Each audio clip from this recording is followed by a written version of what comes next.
Hello from Laguna Seca, California. We're here for the fourth weekend of Ferrari Challenge North America, so half the American event's done, half still to go. This place is a proper driver circuit. We can't wait to get started. My name's Andrew Coley, alongside me, Tony Verlander. Good to see you, my friend. Great to see you, as always. Tony, we've been talking to the drivers. I spoke to Johnny Kaminsky, who leads the Pirelli category, and he said the grip levels here are really different to last year, much lower. So a bit of a different challenge. Yeah, this is very typical for Laguna.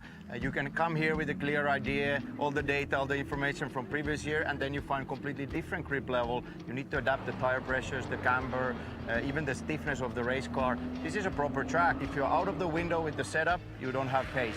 If you miss the qualifying, it will be very tough to overtake. Yeah, it's dirty offline here, isn't it? There's a lot of turbulence if you're following other cars. We've got the legendary corkscrew just up behind us here. It's a proper driver's track. It needs getting by the scruff of the neck. Yeah, this is my favorite tracks in North America. This suits really well Ferrari cars, mid-engine cars, so the balance over the demanding corners here is very good. And like you mentioned, corkscrew is the most famous corner in the world. It's going to be a fantastic weekend of racing. Let's get underway.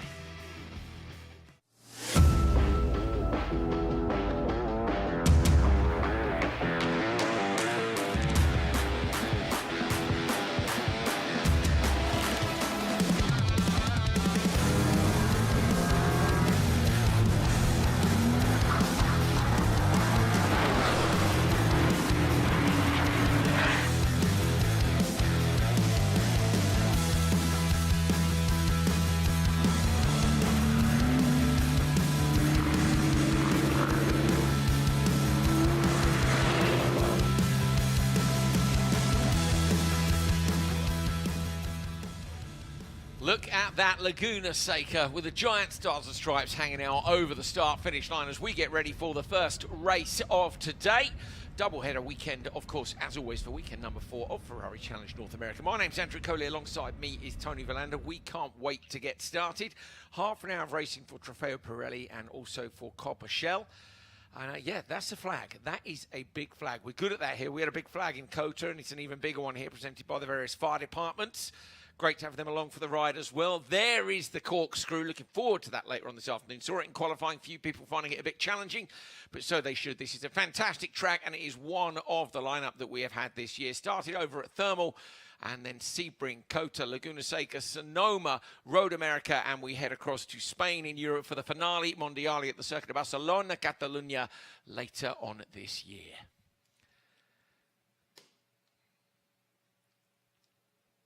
So Laguna Seca, an incredible track, as I say, great place to do some racing.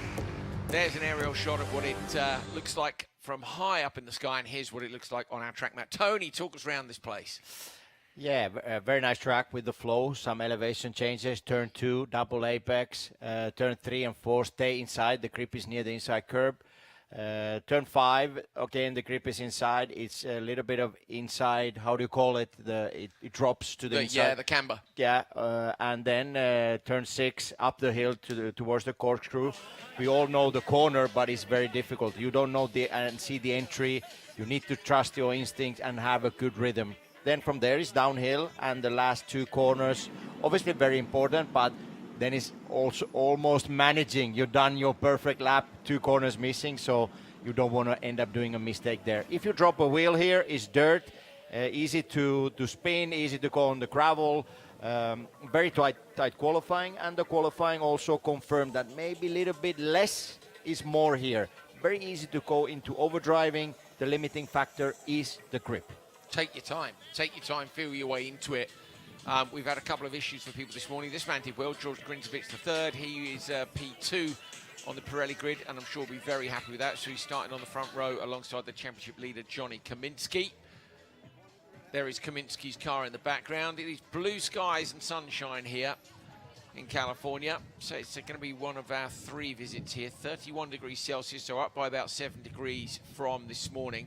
Some of the drivers suffered this morning. Air temperature 20 degrees. Look at that. It's a beautiful day now. Yesterday it was windy in the morning, Tony, and quite cold. And then when the sun came out, it's pretty scorchio, to be fair. And Kaminsky was one of the drivers who I think felt he'd maybe got the car right for the afternoon, but perhaps a compromise for qualifying.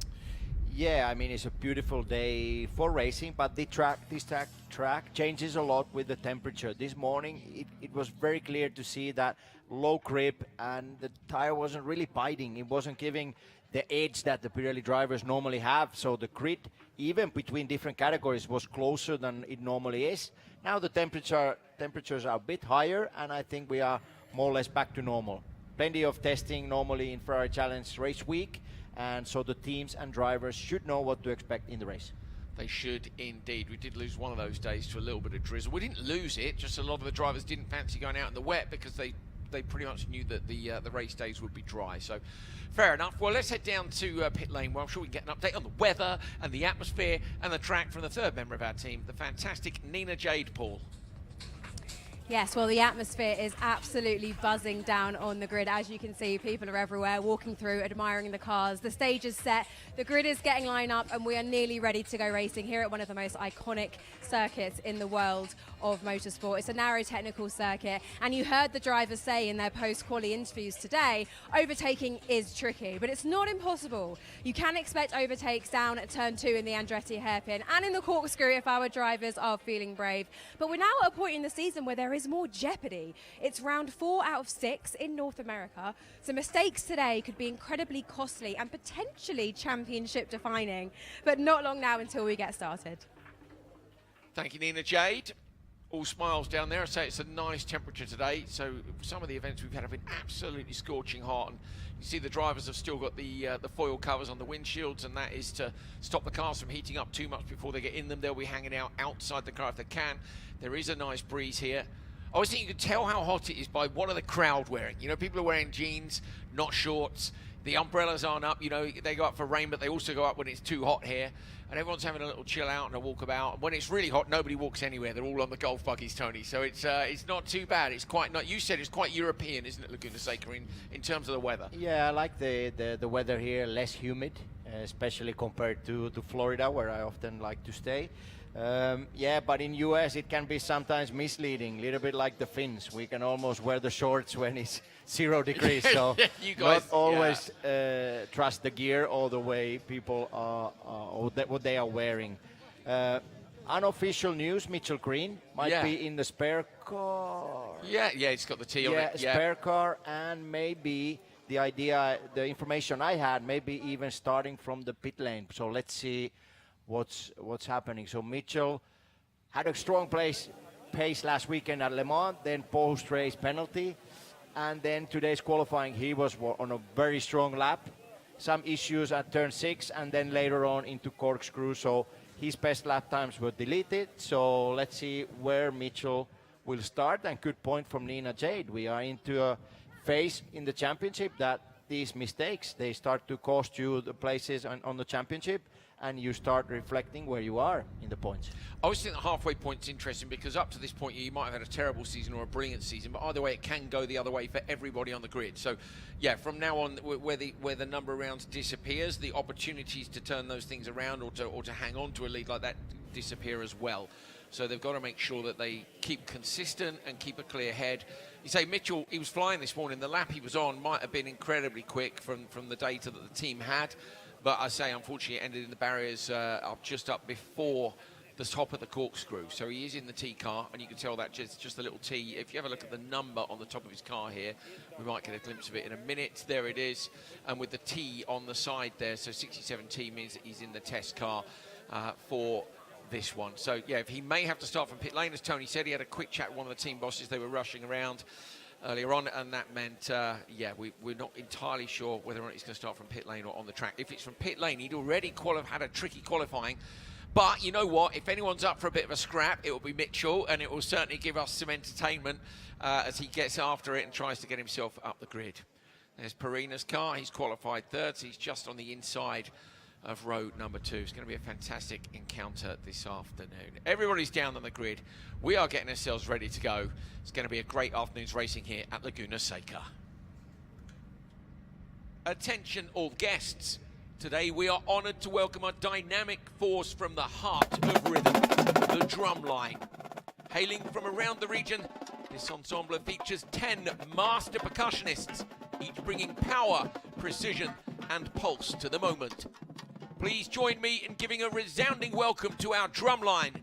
10 drummers, strong, united in rhythm, ready to electrify the grid.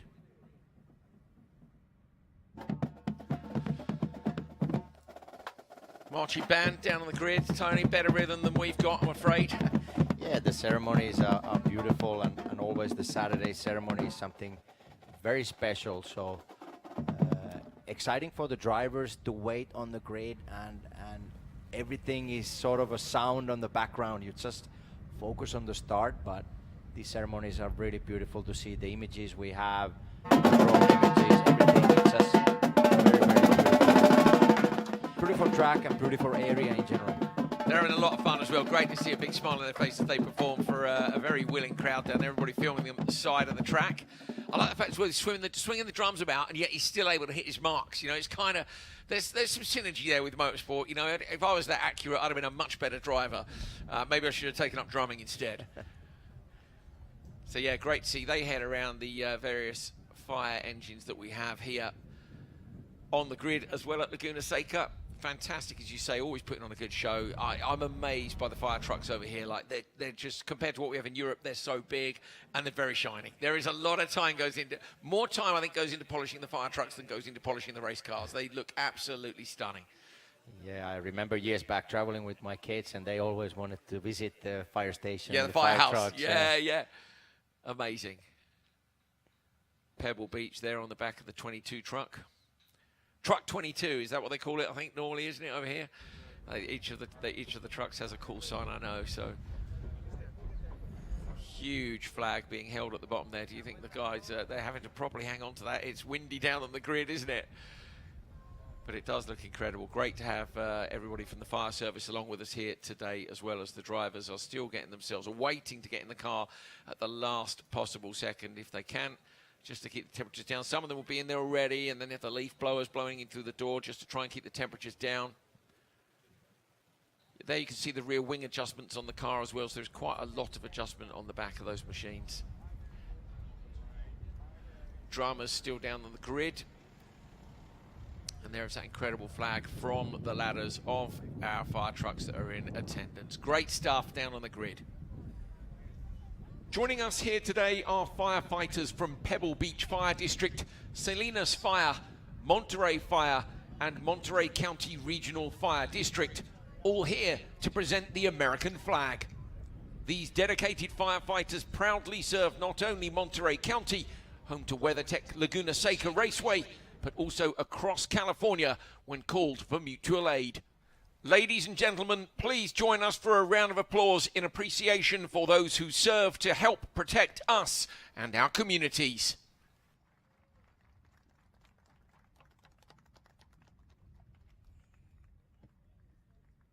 Ladies and gentlemen, please join us for the singing of the Italian and United States national anthems, performed by international opera star and tenor James Valenti.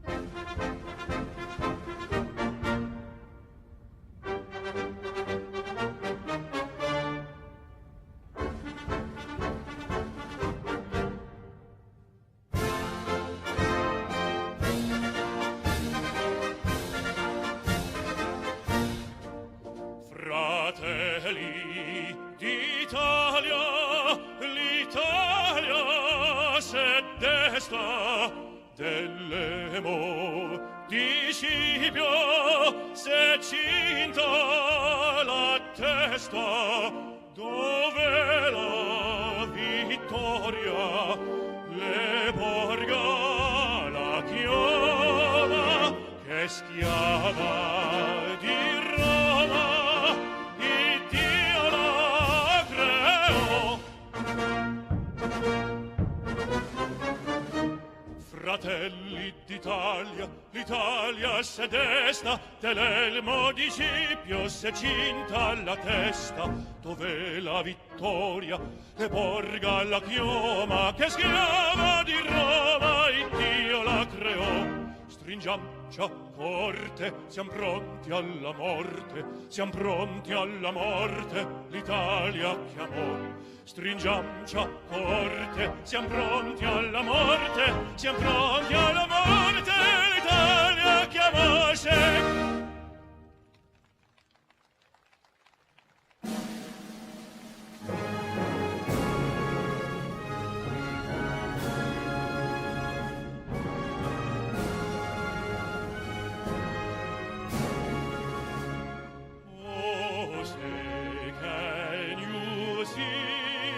By the dawn's early light, what so proudly we hailed at the twilight's last gleaming, whose broad stripes and bright stars through the perilous fight o'er the ramparts we watched were so gallantly streaming, and the rockets regulated,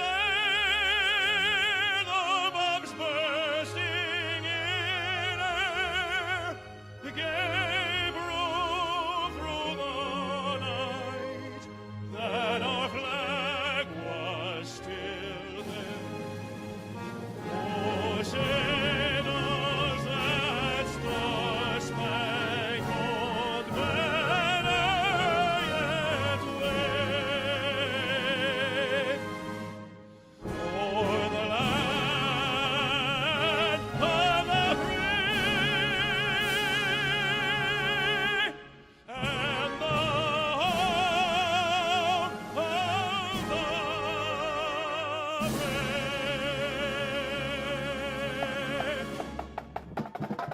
the brave. Give it up, ladies and gentlemen. What a brilliant show to get things underway here at Laguna Seca. Fantastic atmosphere down on the grid. The marching band is still out there.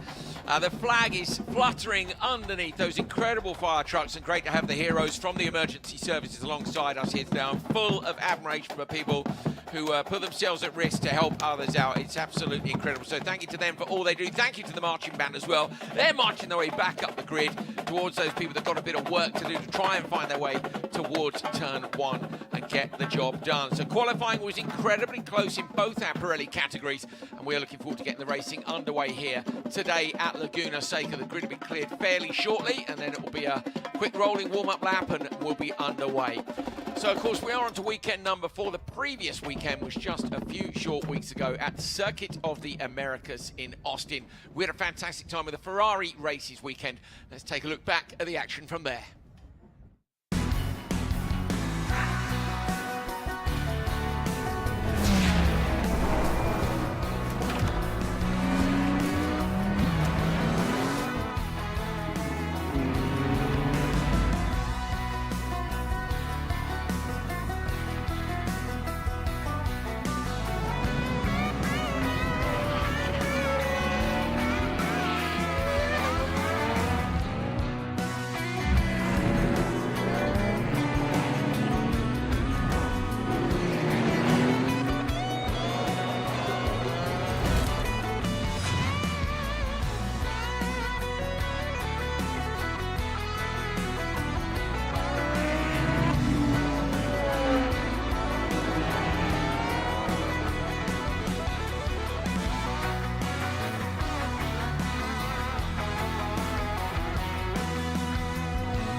Fantastic weekend back at COTA. I mean, yeehaw, look at that. There's the Longhorns up on the lid there. That's what we need. That is a classic Texas reference there with the big cows on the grid.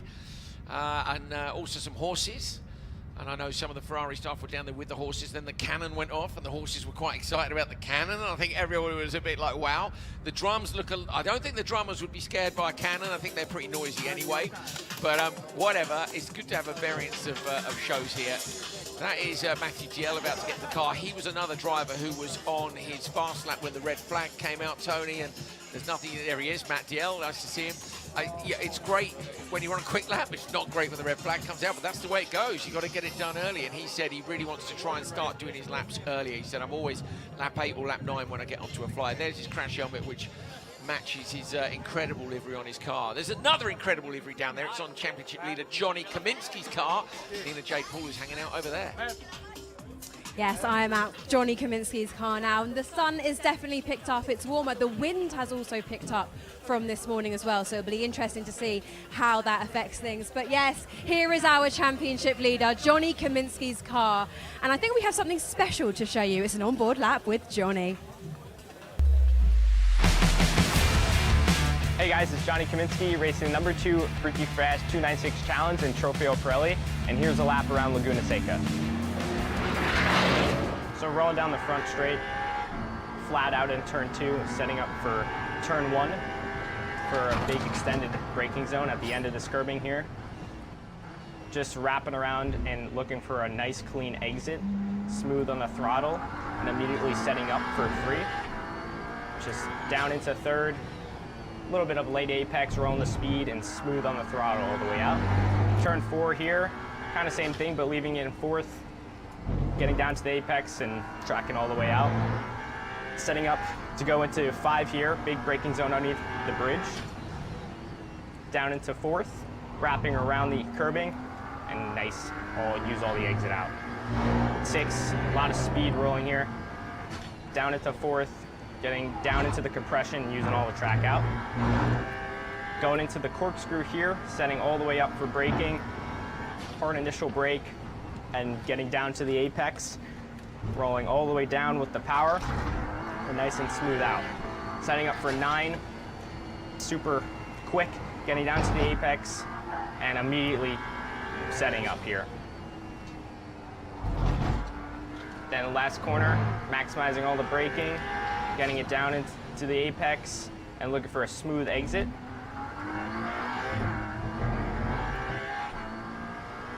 Yeah, that's a lap around Laguna Seca.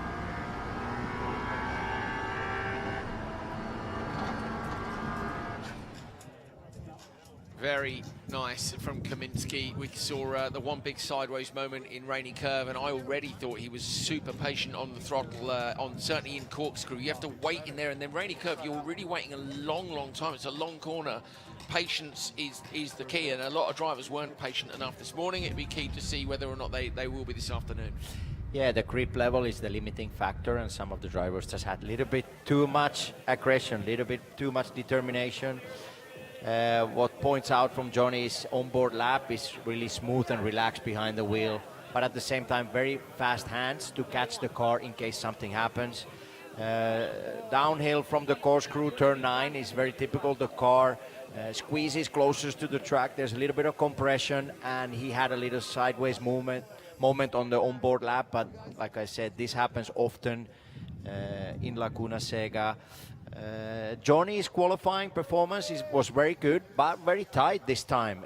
He wasn't able to pull the cap that he normally does on other tracks, so it's a relatively short lap, but at the same time, limiting factor is always the grip. So interesting to see the pace now in the race, if Johnny is able to pull away on the opening laps, or if other drivers have something to match him. In Pirelli Am, we have a lot of drivers, championship leading or top position drivers, that are a little bit out of their normal position. Mitchell Green here in the picture had moments in qualifying. Also Jan Bernier was affected by the red flag and everything. So a lot of interesting things to see. We have 16 cars on track in this Pirelli Am start, and a lot of things to follow.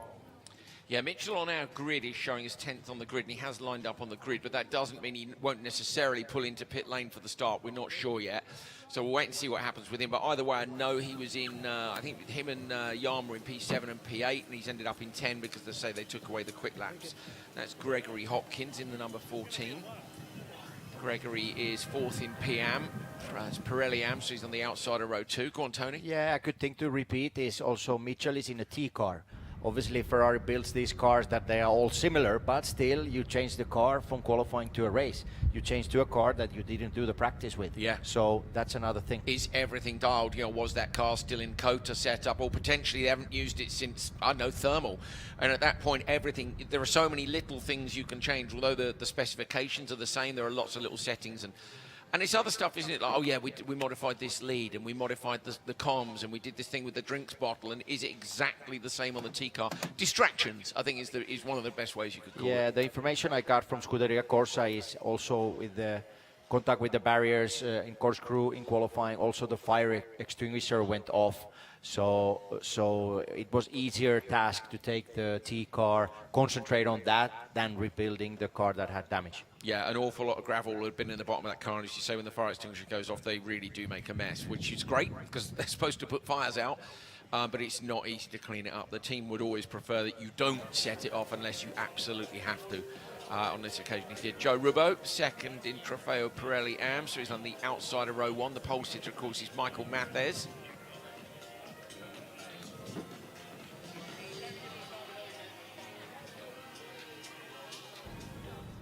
And there's a nice aerial shot as the doors are open and the grid is starting to empty out. People heading off to the left-hand side. Sunglasses on, look, underneath the crash helmet there, the Stilo lid in the full carbon look, which I do like. So later on today, of course, we've got Copper Shell coming up. This is Trofeo Pirelli that you've got now, but in Copper Shell, our championship leader is Blake Rosser, and we caught up with him earlier this weekend.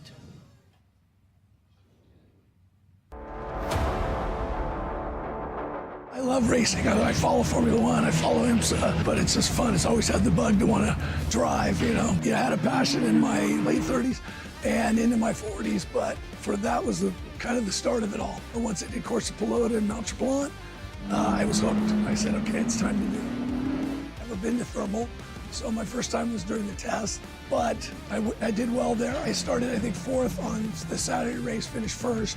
So that was great. It was exciting for my first weekend and being at a track I'd never been to. Sebring, same thing, never been to Sebring. It was a learning curve, but I got a pole there and I got a win. Then once we went to COTA, another track never driven, and loved that track. And that was a blast, and I got the pole there. So it's been fun. I mean, I love it. Laguna Seca is a track I really love. There's quite a few fast drivers in Shell now, so it'll be a bit of a challenge. I hope to do well. My goal is always to win and get a pole, so I'm going to be pushing for that, and we'll see how it shakes out. But it's been great. Love the announcers. They're awesome. Get to spend a lot of good time with those guys, especially in Texas during the party. So looking forward to seeing them again. Really enjoy it. Love the Ferrari family. Love all the competitors, and it's been great. Well, firstly, big shout out to Blake Rosser because we like spending time with him as well. He's a lovely man, and yeah, we all went to the party together in Texas, close to Austin. Fantastic sort of, I don't know, like a Western town, wasn't it? With a whiskey bar and all sorts of things, and yeah, it was incredible. So he's a really nice guy. We always have a catch up with him about how his weekends are going, and I think it's fair to say his weekends have gone absolutely brilliantly. He's P3 on the grid here, but to go to a bunch of circuits you don't know and pick up pole, Ross is really impressive. Going to see him later on today in Shell. Yeah, he's funny. I had a lunch with him today. Yeah. And first of all, the tracks we go into, Thermal, Sebring, COTA, Laguna, and many nice tracks to come still this season. Ferrari Challenge has the best tracks in North America. Blake Rosser, at the younger age, didn't have the chance to go in go-karts, single-seaters. He started with the Skik Barber. Then he was dreaming about endurance racing, Ferrari world in general, like he mentioned on the video, that he really follows Formula One, knew a lot about it. And do you know what is his dream? Go on. One day to drive the 499P Modificata. Okay. And a very nice gentleman with a lot of passion for Ferrari and a fast driver. Yeah, really good, really good. Yeah, I say he was immediately promoted, wasn't he, from Shell Am to Shell at the start of the year, and the way he's going, I would expect him to be in Pirelli Am next year, if he sticks around. I really hope he does, because he's he's a great addition to the series. So yeah, thanks Blake. Have a great afternoon. We'll see you later on out in the grid. You're looking at Tony Davis here, who was 4th, I think it was, in Pirelli. Let me look at my grids. Go on, Tony. What have you seen? Yeah, it looks like he's. Looks like, was he on the back of the grid or not? Yeah, well, that's what I thought, but I don't know if they've lined up for the recon lapping. Maybe it's a different order. Yeah, not quite sure. Yeah. Recon lap is coming up at any minute, and then we'll get them into grid order. The fire engines are going out as well. Look at the front. So a few words about the start. Yeah. Turn 1, turn 2, it doesn't finish there. You go side by side until turn 3 and 4. Maybe you clear by the turn 5 or 6, but it's a momentum, it's a flow that continues going. If you're outside into turn 2, it doesn't mean that you lose a lot of places. If you have enough grip on your tires, you can force the issue until turn 3, and there you are inside. And then outside being 3, 4, or 5, that's not a good place to be. No, agreed. Agreed. Especially 5 is the one with the camber, isn't it, on the inside line? Yeah. So if you're outside of the apex, there's a little bit of more runoff area in the outside. They added some tarmac when they resurfaced the track here. Some drivers said IndyCar and so on that we lost a little bit of character. I don't think so. I think the track is pretty much the same. You still have the same requirements. Look at this. Hello, look at that. It's like a big old sideways drift, isn't it? Yeah. Look at the guy in the back. He's got a separate steering wheel. I've never seen that. We need that on fire engines in Europe. It's like, that was amazing. Yeah, that was the longest drift of the weekend so far. America. Yeah. That's brilliant, isn't it? So I guess, look at this.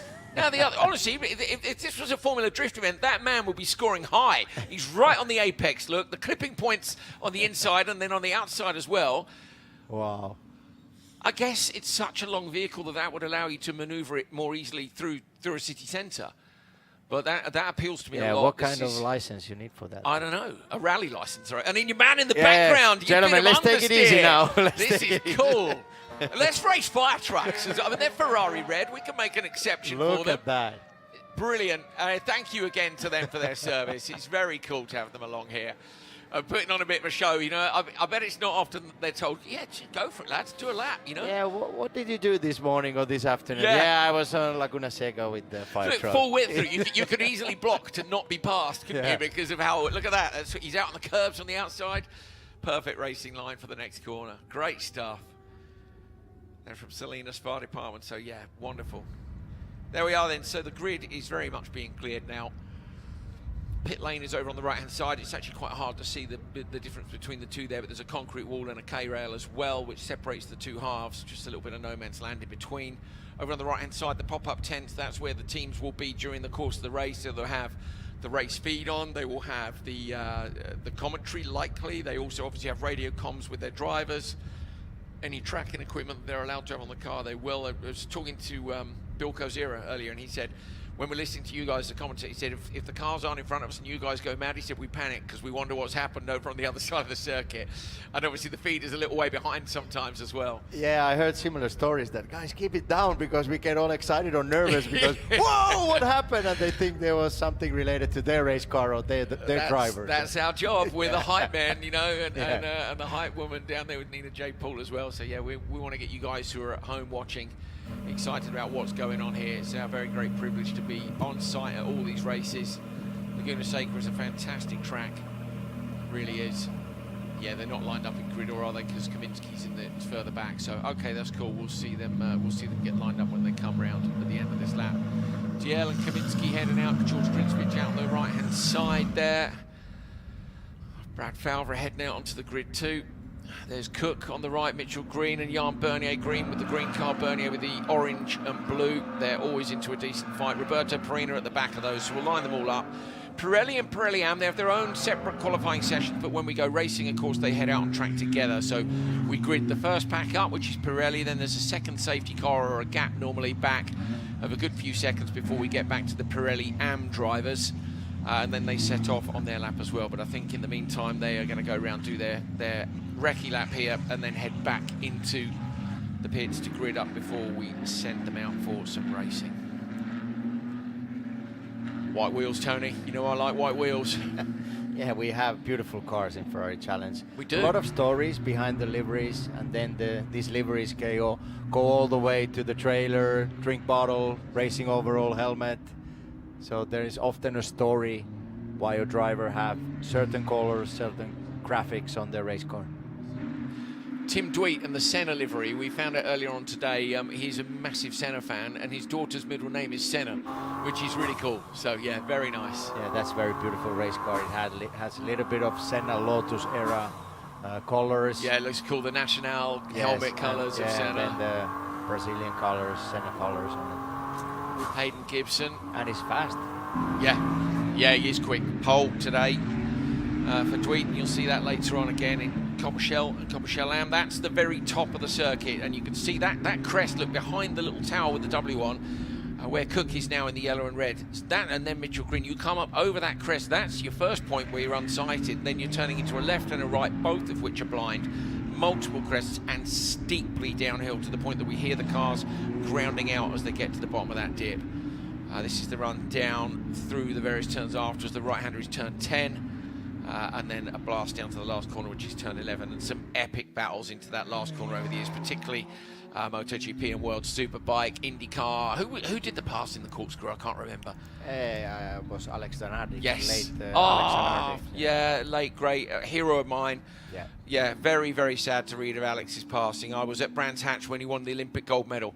So he was, of course, a legend in IndyCar, F1, and lost his legs in a terrible crash at the Lausitz Ring, and then came back.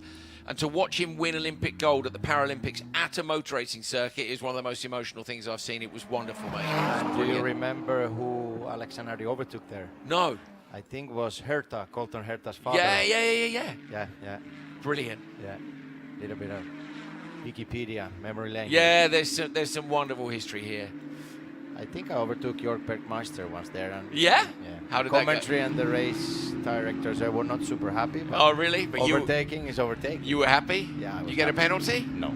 Okay, then it's fine. Everything's fine. Did you get called to the steward's office? I think there was a little bit of argument at the time. But this was late 70s, so.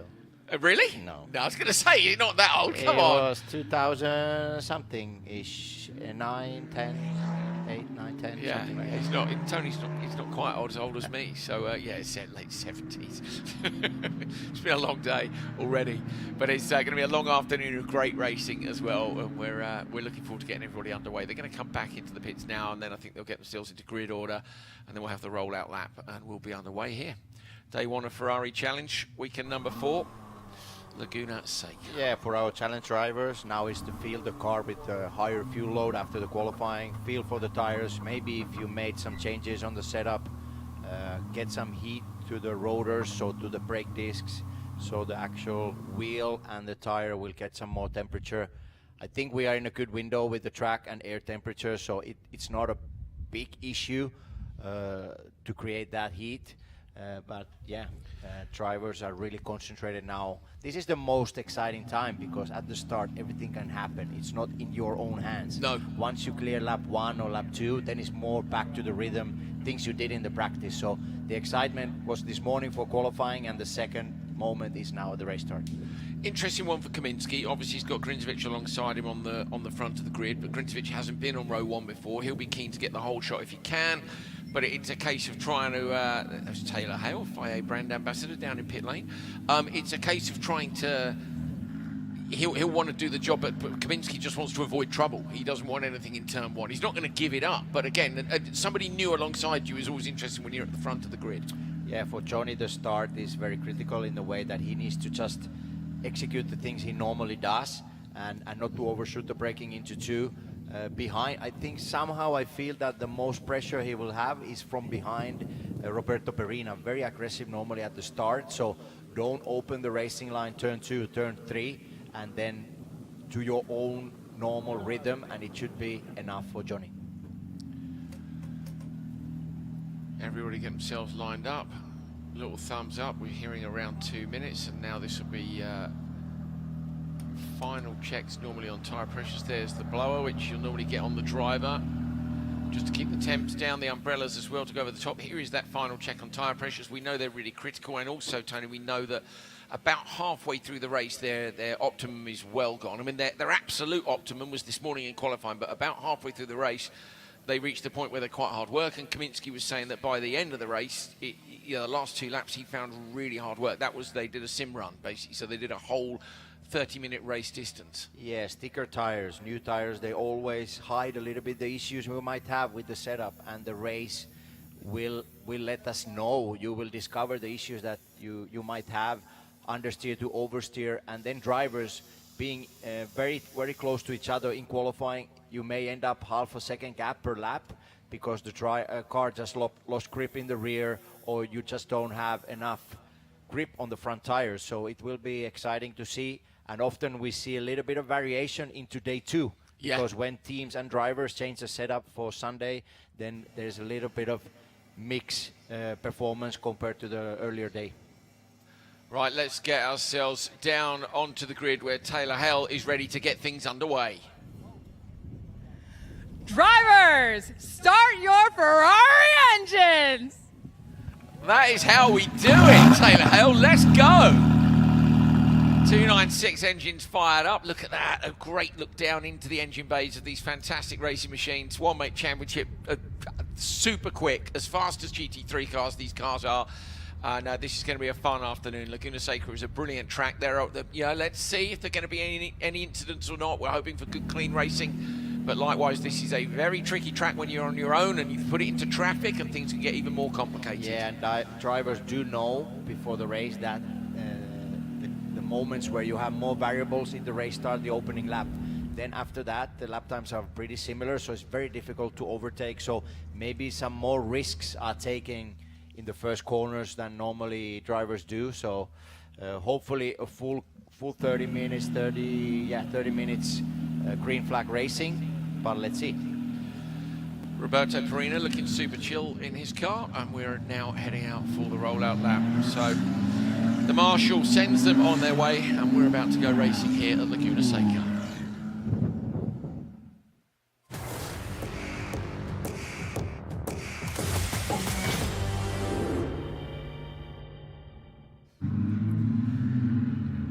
Day one at Laguna Seca here for weekend number 4 of Ferrari Challenge North America, and we are heading out now for Trofeo Pirelli and Trofeo Pirelli Am. The two categories separated by 2 separate safety cars, 1 rollout lap, and then we're going racing here for 30 minutes. Down pit lane and heading out in towards turn 1 and turn 2, which we're doing a lot quicker on the next lap round.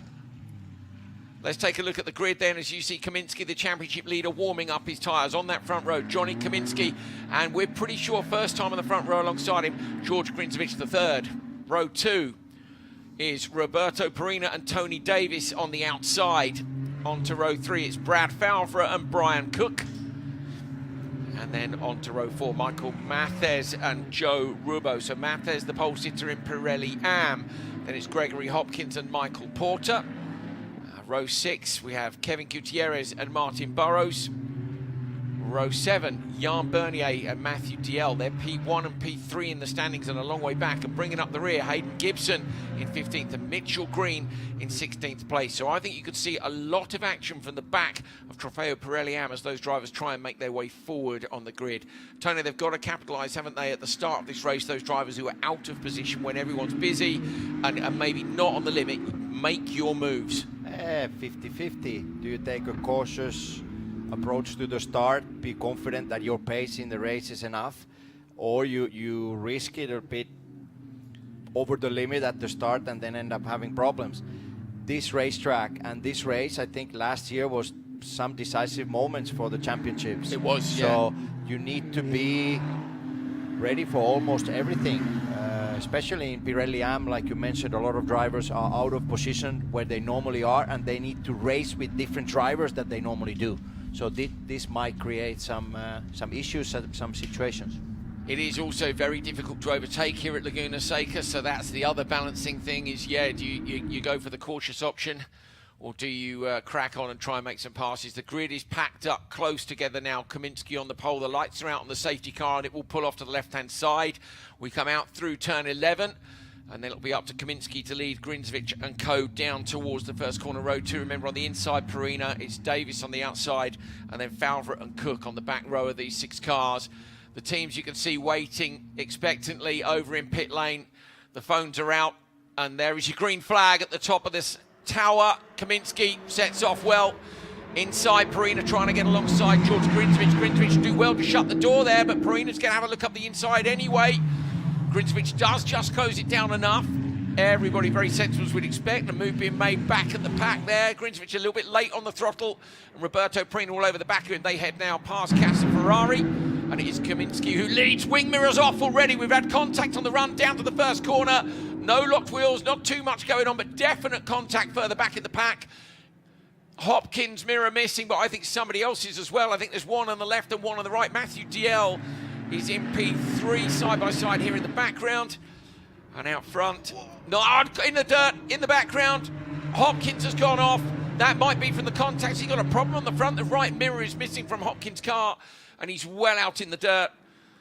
And again, okay, inside, Mitchell Green looking to try and find a way past Jan Bernier. Bernier's there, that's Matthew Dill, sorry, further back in the pack.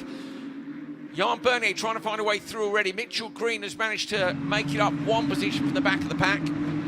He was alongside Hayden Gibson at the rear. Now they're going to try and make hay on this first lap again. In fact, now at the back, yeah, I think that's one of the contact cars from earlier on in the race. And we're up to look at the lead that Kaminsky's got already. So George Grinzevich doing his best here. He's holding off Roberto Perina, but now it is allowing Kaminsky to check out big time at the front. Yeah, Pirelli category, very nice side-by-side start. Very well managed from Johnny Kaminsky, and he's able to pull on the opening lap. Then in Pirelli AM contacts already around turn 1 before turn 2. And Jan Bernier and Mitchell Green are together again. Bernier quite aggressive, trying to make places on the opening lap. Okay, so Mathias Porto-Rubo is the order for Pirelli AM, but you're looking at the fight for Pirelli P2. Roberto Perina up close behind Grinzevich. Tony Davis and Brian Cook having a fight at the back. And there's somebody in the dirt on the outside again, and Grinzevich round the outside. Roberto Perina inside to the outside and has got Grinzevich past. Well done, nicely done. That was a beautiful move into turn 5. Yeah, around the outside as well. Didn't see how he set it up from the previous turn. But and he's on the dirt on the outside. Perina makes a mistake but holds on to it, and he loses another position. So Favre passes Perina as well. Perina now late on the brakes with dirty tyres. We'll need a couple of corners just to get the grip back again.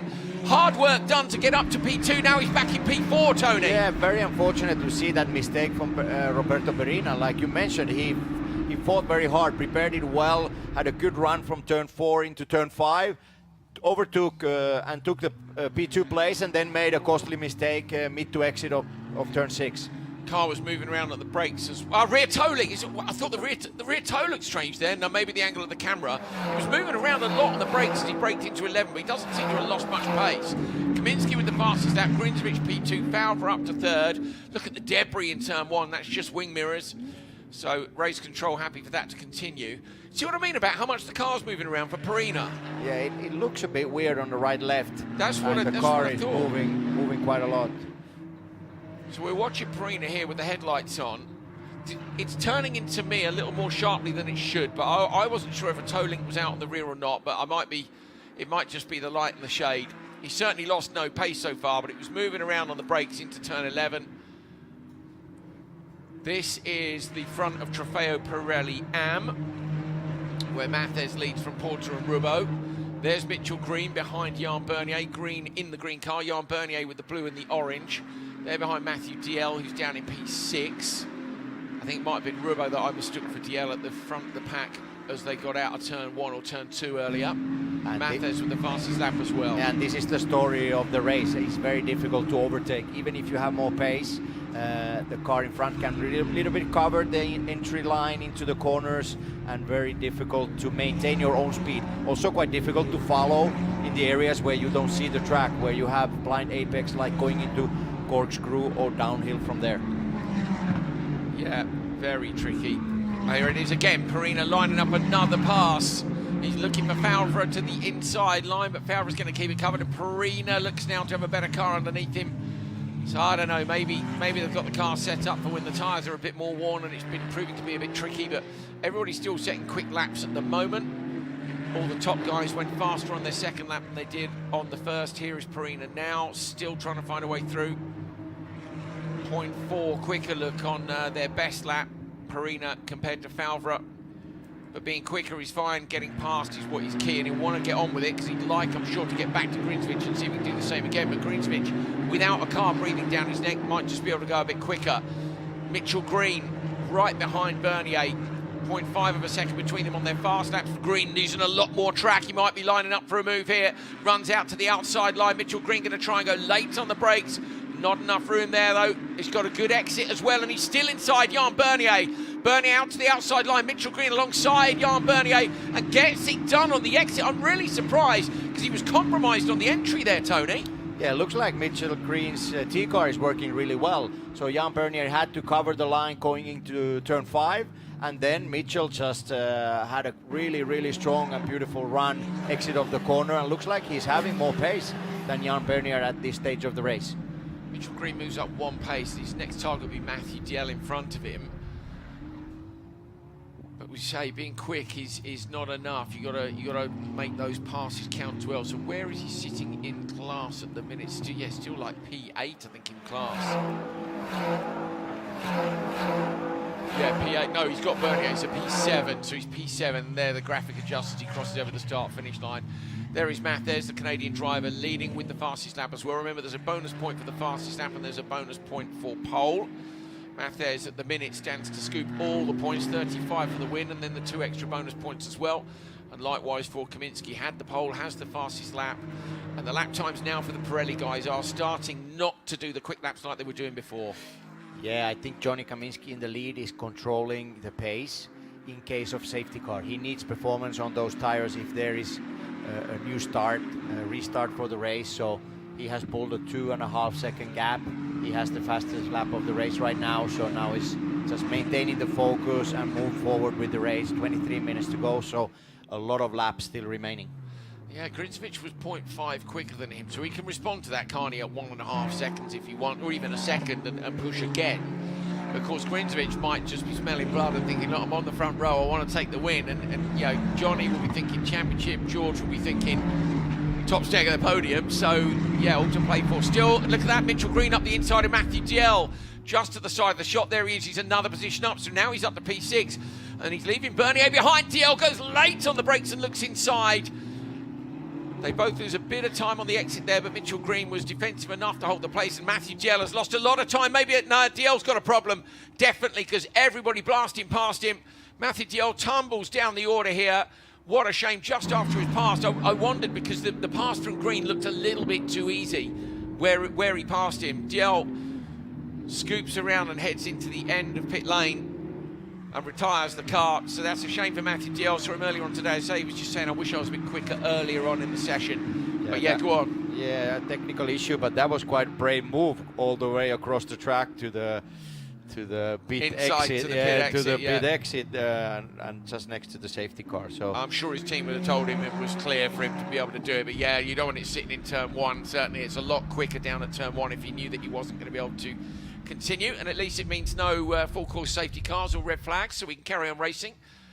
Perina behind Favre, but now much closer than he was. So Grinsvich, how far up the road is Grinsvich? Let's look at the gaps, and yeah, Cook is closing that gap down to them as well. What are their last lap times? Cook was 0.6 quicker the last time round, this time round, and they've all got a bit of a wiggle on, so the timing screen lights up blue for them. So best laps on the last lap for Grinsvich, Favre and Perina, while Kaminsky is some 7/10 off his best pace, but he can control from out front. Here he is. yeah, actually Johnny right now was the slowest of the top 5, but like I said, I feel he's controlling the pace. When you have around 2 seconds, he just needs to keep the car on the road and let's say maintain a similar speed to the other drivers. I mean, when I spoke to him yesterday, it was immediately clear to me that on his mind was tyre life in the race. Like, yeah, a lot of our conversation was based around that race sim that they did for 30 minutes where, you know, half distance, so 15 minutes in, around 5 minutes from now. Bernier's coming under real pressure here. Jan Bernier not on quite the pace that we normally see from Hopkins. Is it Hopkins who lost the mirror at the start? I think it is. If you look at the right-hand side of his car, there is no mirror. Yeah, and Hopkins also dropped last at the start. He went off that exit of turn 3, and he has recovered a bit. This is Hayden Gibson behind Hopkins. I think Bernier's got an issue, Tony, because he's quicker than this, and he's coming under pressure from guys who've had issues at the start of the race. It might be issues, it might be setup, it setup, might yeah. be setup thing. We've seen some weird stuff this weekend. Regular winners or podium finishers have been struggling this weekend, and he doesn't have a good pull out of the corners. Hopkins trying to find a way through, and I don't think he knew he was there. There was almost contact between them. Jan is struggling with the power a little bit. So let's let's see if Hopkins will have a look on the brakes into turn 11. I thought he might have a look here, but no, you see his pace from 10 is good. Says Bernier, has he got problems in terms of straight line speed? He doesn't seem to have. But once Mitchell Green was past him, he's driven away, and we know they're similar pace, usually. There's that tricky braking zone. Again, when he jumps on the brake and turns in, the car just looks a little bit twitchy. Yeah, he's not able to trust the race car like he normally does, and the way Mitchell was able to pull away from him, that normally the tracks around North America, they match with speed. So let's see what Mitchell can do. He has caught the group in front of him, but the other thing is how to overtake and how to execute one overtaking maneuver and not to lose the place back again and then lose a lot of time. So that's Rubo you're looking at with the red middle to the car, behind him Gutierrez. Their best laps separated by less than 2/10. Burrows is behind them a little way further back. And Mitchell Green is now on to Burrows. So behind these guys, Mitchell Green is on to the back of Burrows. And Mitchell Green has now got the fastest lap of the race. So Green's on a good old charge here. Remember, he started P10. And he's already up into P6 in the class. This is a good performance. And we're only half race distance. The question mark, I suppose, will be how much of his tyres has he used up? There he is now. Mitchell Green coming through here behind Burrows. How much of his tyres is he using up by trying to do this? And if he can get past Burrows, can he then close the gap? He'll fancy his chances because those three in front, Tony, will almost certainly hold each other up with, you know, attempts to pass each other. Yeah, this is his moment. Bernier about to get dispatched here. So Jan Bernier is past. Oh! Running over his own mirrors from earlier on in the race. Hopkins and Hayden goes through with a big drift as well, but still holds on to the position. So Hayden up the inside as well. Yeah, Jan lost 2 places there. Yeah, Hayden Gibson. Gibson's car's really loose on the exits, really, but this is the point at which we expect the tyres to go off a bit.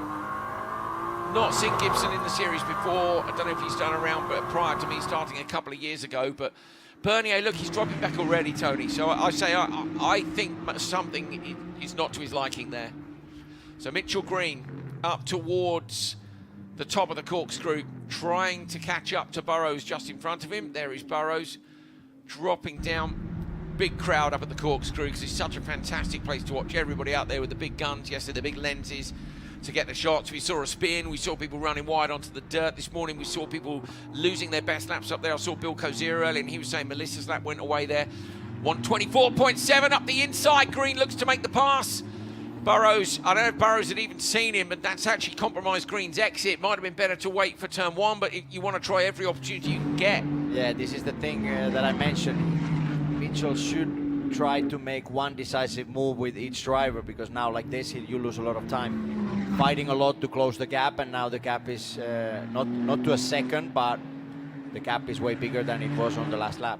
It's 0.25 between Burrows and Gutierrez in front, but this is the three that then are covered by 9/10 of a second. Porter, Rubo and Gutierrez is 9/10. And look at that, Gutierrez is giving it the headlights treatment. So in the UK we call that the touring car treatment, because back in the 90s that was when everybody started flashing headlights in touring car racing, when it was at its heyday. And of course it happens a lot in endurance racing, particularly in the dark. Flash, horrible, isn't it? Full in your mirrors.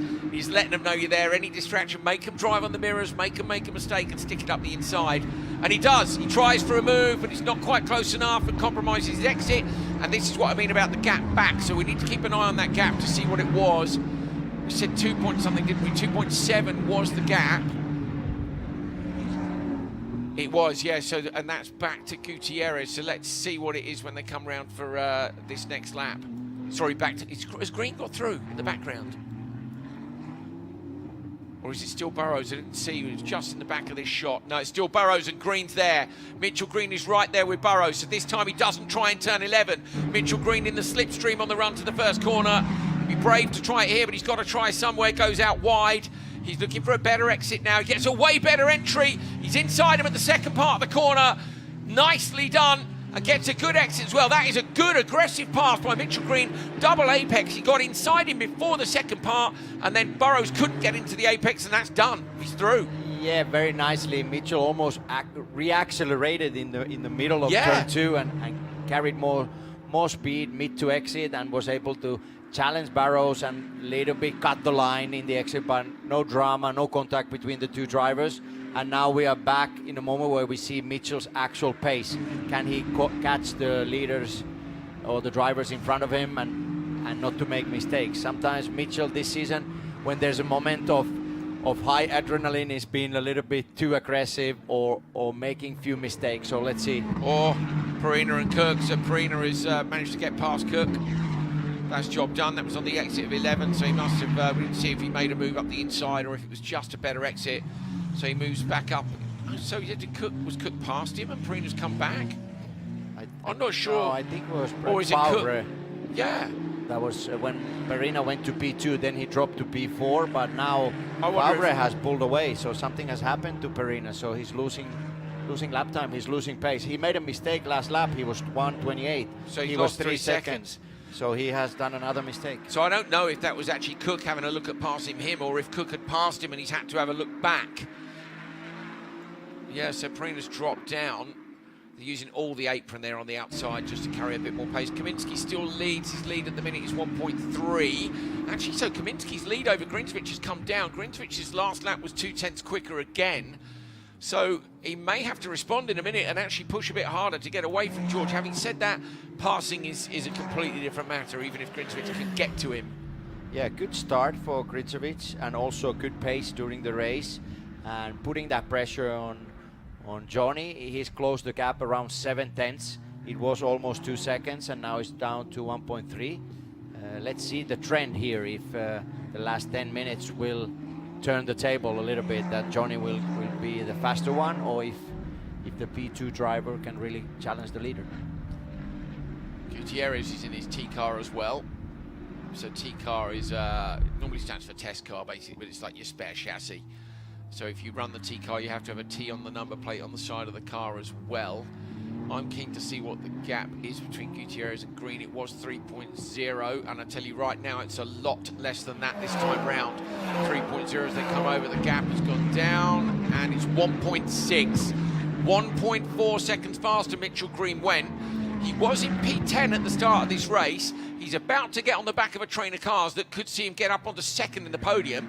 And Mathes isn't that far away in front either. The leader of Pirelli Am, Michael Mathes, is only 3 seconds up the road from these three. So Mitchell Green has got the bit between his teeth and he's after it. Yeah, this here we saw on the last lap Mitchell's pure pace. Somebody dropped the wheel. Perfect for Mitchell Green, he'll like that. It looks like it might have been Gutierrez, was it? Yeah, we saw pure pace for Mitchell. The other thing is now he's closing on other drivers, and then he's down to the speed what the other drivers are doing around him. So it won't be easy task again to overtake, but Mitchell has good pace right now. If I was Mitchell, I would immediately now enter the T car as my main car for Sonoma. It seems absolutely perfect, doesn't it? Yeah, but even the lap he was in qualifying. But yeah. Well, it was a strong lap until turn 6. And then not so last. strong. It didn't last. But it was a good gravel drift. We were impressed. I'm even more impressed by this. So the gap, as we said, came down from 3 to 1.6, and it is now a visible gap. What are we saying, Tony? Let's have a guess. I'm going to say 7/10. What do you reckon? Around second. You reckon a second? 7/10. Pow. There you go. There you go. I win.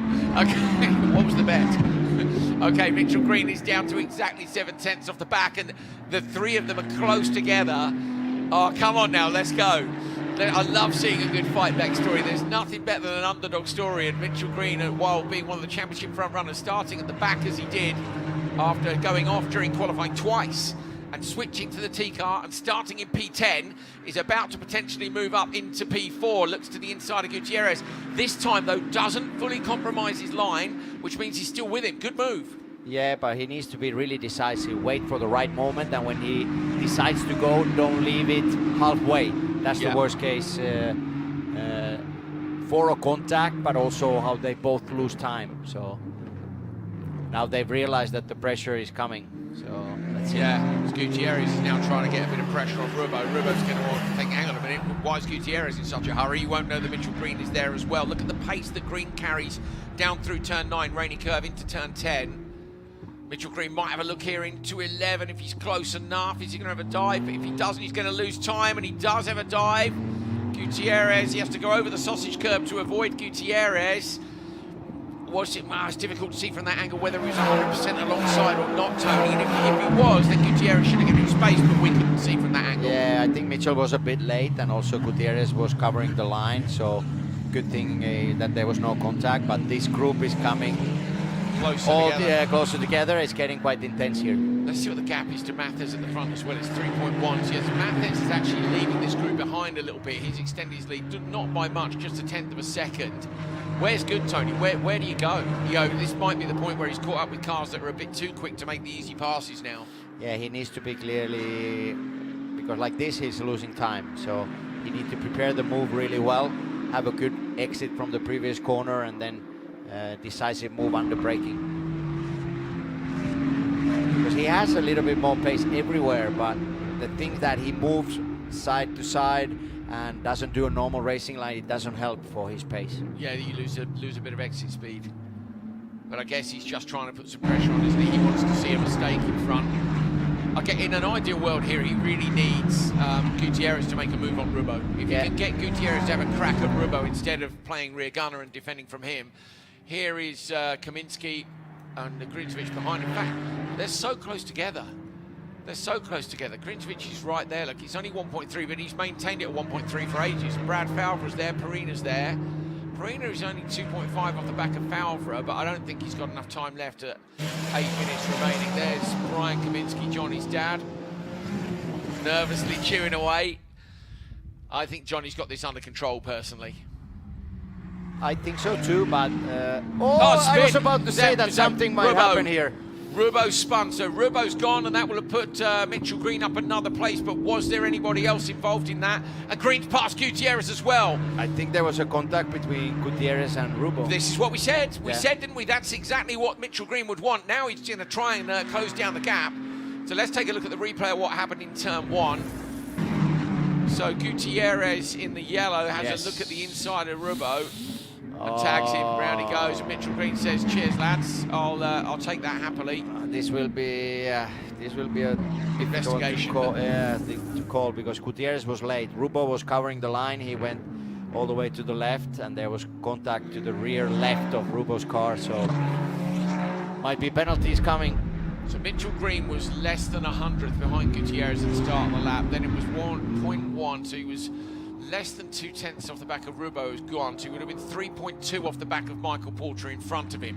So roughly, that's my quick maths on the timing screen. The gap would have been 3.2 from Porter in the white car who's about to cross the line back to Mitchell Green. Let's see what it is as they cross the line this time. It was 3.2, it's 1.2. He's taken 2 seconds out of Porter on that lap as well as the double pass. Mitchell Green is in P3 and looking for P2. At this rate, I wouldn't be surprised if he goes after Michael Mathers as well. I think that will be one bridge too far, but he'd love P2. Yeah, but Mitchell needs to keep this clean. He needs to really study the way to overtake and make it in a clean way. He needs a good result now. Was a messy qualifying this morning. He has a lot of pace, but he needs a good result for the championship. You know what as well, Matthew Diel, P3 in the standings, retired. Jan Bernier, P1 in the standings, at the back of this pack at the minute if he's still running, which he's a minute and 10 off Bernier, so he's definitely got a problem. A minute and 10 back is the gap. It won't be, actually Bernier might get lapped here by the Pirelli runners at this rate. And that means that Mitchell Green, who was 4 points behind in the championship, has started P10 and could end up leading the championship after this race. There's a bit of me that if you were his driver coach, Jamie Morrow, my friend from the UK, I might be on the radio going, Mitchell, P3's enough. Like, we're golden. Make sure no contact. Yeah. Make sure that don't make anything that is out of your reach. Just if you have a chance, clear overtaking, take the P2. but otherwise be cautious. Yeah, because you know, even if he can't get the move done, he's unlikely now to lose the position behind him to Gutierrez. There's a little bit of a gap back, but if you get the stewards involved, that's a different story. So Mitchell Green has gone quick, and he looks again. This is where he was really good, wasn't it? And made the little move up the inside, which I loved earlier on in the race. Yeah, Mitchell is very strong braking into turn 2 and very tight line, and he has good rotation with this car, so he doesn't have to... Oh, no! That's Cook going round, trying to find a way back past Farina. Paints a load of Pirelli black lines with a big spin. Turn 6, you can't go side by side, turn 6. Now he's just getting the wheel spin as he comes back off the dirt. We've got a replay of that one coming up for you. Who's that coming up behind him? Yeah, Farina was struggling with the pace. Brian was able to... Here it is. He's very tight. There's no contact. Roberto knew that there was another car because he gave more space. He went all the way far right.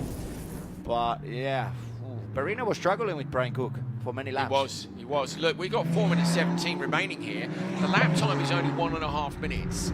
They're going to get at least another 2 laps, aren't they? They might get 3, in which case I think Mitchell Green will have a go. I think he's going to have a go. Yeah, he's definitely closed the gap. Now the difficulty is to follow to another car. They're back to Mathes. Are they chasing down Mathes? What was the gap? It was 2.1. Mathes, the gap has come down. Mitchell Green drifts out of turn 11. Mathes has got damage to his rear wing. The left corner of Mathes' rear wing is hanging down. Wait till you see the outside shot there. Look at the rear wing on Mathes' car. He's got damage on it. Mitchell Green is there with them. And the gap now is 0.6, 1.9 across the top 3. What's happened with Mathes? Here we go, look at that, there it is. So has he had some kind of contact, or has he had he shouldn't have had? Look at the wing. I don't know if we run wide coming from corkscrew, run all the way to the left. Wide though, wouldn't I agree. I mean, but it's where would you come in? And that's increasing, so at higher speed, the rear wing is folding a little where he's damaged it, which we would expect. That will be hampering his pace a little, but I imagine the team will have been on the radio and said, now you need to get on with it because there are 2 of them coming for you. Takes a tight line on the exit. He lost a lot of rhythm. 2 minutes 58 remaining. We've probably got another couple of laps in the tank here. Mitchell Green has come up from P10. At the minute, he's the championship leader as the points would stand right now in Pirelli Am. Here is the championship leader in Pirelli, Johnny Kaminsky, with Grinzovic behind him. Grinzovic at 0.8 has taken another 5/10 out. Johnny is struggling big time for the rotation. His car is just understeering so much. This is the exact point he said to me, that the last 2 laps were terrible in their simulated race run. So both categories here, with 2:25 remaining, are potentially looking at changes for positions either on the podium or even for the lead. George Grinzovic, the third, with undoubtedly for me his best performance of the year, is right up with the championship front runner and strong man and record setter, Johnny Kaminsky. Grinzovic is closer. It was 0.8. I think you're right. I think Kaminsky's really struggling here. You think he's got push? You think he's running wide? Yeah, at slow speed, turn 2, just in the middle of the corner. Grinzovic was way faster. Just no rotation on Johnny's car right now. Front pushing the racing line, off the racing line, and he doesn't have a good control. Falfer is there as well, but he's 1.7 off the back. Look at the rear moving as well. So we knew it would be hard towards the end of the race. We saw Mitchell Green having a drift on that last lap as well. Here is the leader, Michael Mathes. Mitchell Green in behind Porter. Yeah, I think Mathes is up to speed again. So do I. Yeah. I think whatever happened with I don't know what happened with the rear wing, but Mitchell Green, is he going to have a look up at the corkscrew? He's very brave if he does. Into the right-hander just before it, then the left. He's very quick through here, but quick and passing, as we've said many times in this race. We're on the final lap. He's got to get it done somewhere down here. I think white flag for this one or checker? We've had the white flag. Well, final lap, and Kaminsky runs wide. Kaminsky out towards the curbs. He was sideways here. Grinzovic is sniffing around to see if he can get a bit of extra traction. Kaminsky is into his final lap, so no, there will be one more lap. Yes, there's going to be one more lap for Green and Porter. So the white flag was out for these guys, not the Pirelli Am guys. So they'll have a whole nother lap to battle it out. So they're not on checkers. It's checkers this next run round for Kaminsky and Grinzovic. He's hanging on to it, Tony. Yeah, just with very low grip on the race leader. Just front and rear all over the place. Struggling a lot with the power down. The car is moving with the rear. And the drivers, Grinzovic and Favre, have closed the gap, and actually the top 3 are really close to each other. Yeah, it was 2 seconds between them. Mitchell Green still having a look, but he hasn't found a way past Porter just yet. He'd like to. I don't know if he's got enough time. Kaminsky coming down the hill with just a couple of corners to go now. He's through the corkscrew. Great job by him. I think he controlled the gap out the front. Johnny Kaminsky with a fantastic drive here. He's looking at win number 5. He's just got 1 corner to go. We know he's struggling for rear grip. And George Grinzovich is close to him. The top 3 are going to cross the line incredibly close together, but it is Kaminsky to take his 5th win of the year. Crosses the line, Grinzovich P2 with his best result, Brad Falbert in P3. But let's get back to the battle in Pirelli Am. Inside line, looking to try and find a way past Mitchell Green's got one last chance for me. That's down at turn 11. Michael Mathes has managed to pick up the pace and get away from the just a bit. Mathes had a margin at the end of the last lap of 2 seconds, and he's not close enough. So Mathes will already be onto the start-finish straight with that damage to his rear wing, and he did get away, whatever the issue was. Mathes takes victory in Pirelli Am, and behind him, Porter gets P2, but the drive of the day for me, Mitchell Green P10 to P3, and probably the championship lead with it if our maths are right. Fantastic encounter, no red flags, no safety cars, action aplenty, and tyre wear definitely high here. It's going to make for good racing in Shell later on today, and again with the doubleheader tomorrow. Yeah, good racing. A little bit surprising Johnny's pace today in qualifying, but also in the race he was struggling for real, and the other drivers had more pace, more consistency. So Johnny, great win, but they need to work for it for tomorrow a little bit to fine-tune the car and to find a little bit more pace. Mitchell Green, good race. Nice way to overtake 2 places once into turn 2. Jan Bernier, very unfortunate to see not a lot of pace in this race 1 here in Laguna Seca. And overall, great to see that we had a full race distance under green flag. Yeah, green really flag. cool. Yeah. Really cool. There is your winner then, 21 laps in a 30-minute race. A lot of time for things to go wrong, but nothing went wrong in this one, as you say. Good job, Johnny Kaminsky. Win number 5 from 7 races. The only other driver to win, Manny Franco's not here this weekend, and we thought it might be a little bit easier for him, but it definitely wasn't. I'm really keen to hear, maybe Nina Jade can ask him whether he was just managing the lead out front, or we felt towards the end of the race that the car looked really loose, but whatever, got the job done. It's the same as this morning with pole. Okay, he only got pole by a small margin, but pole is pole, and the win's the win. You know, if he did manage it, that's fine, but yeah, if he was managing his tyres from the start of the race there anyway, and they're properly cooked by the end of it. Has he missed Parc Ferme? Where is Parc? Is there here we go. There. Okay, they're sending them in the back of the pit lane and down into the paddock area. I think he's going to have to reverse if he's not careful there. The steering lock isn't great on race cars because you shouldn't be using too much steering angle if you're on the correct racing line.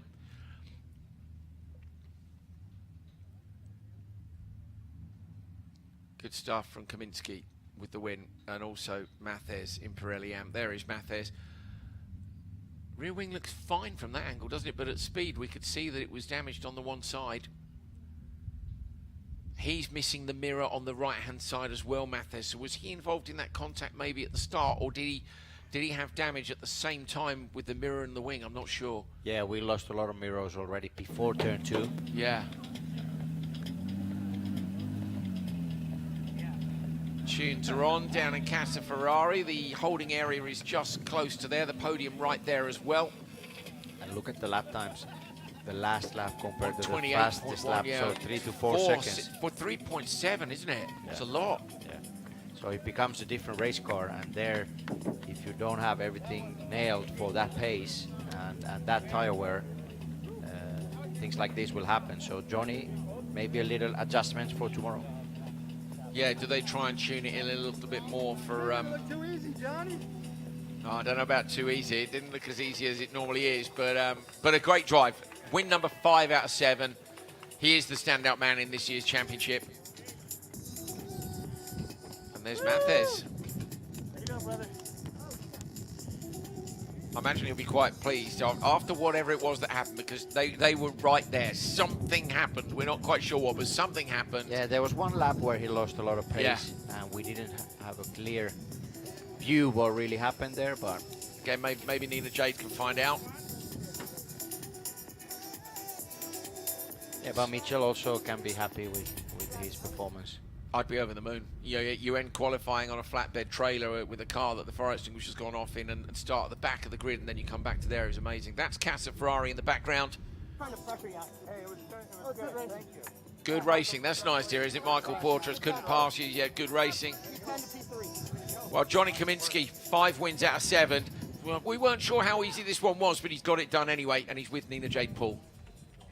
Johnny, another race win for you and Laguna Seca winner. I mean, we saw you having problems at the end there. Me and you spoke yesterday and you said to us, 2 laps to go at the end of the race, the tyres tend to drop off. Is that what was going on? Yeah, I mean, first of all, it's amazing to win here at Laguna, such a historic track, and just super grateful. And I had an amazing team behind me. 111 gave me a great car, so super happy. Worked really hard, and it's great when you get the results. So, yeah, at the end, I just struggled with the rears there, and yeah, something to look at for tomorrow. But overall, super happy how the day went.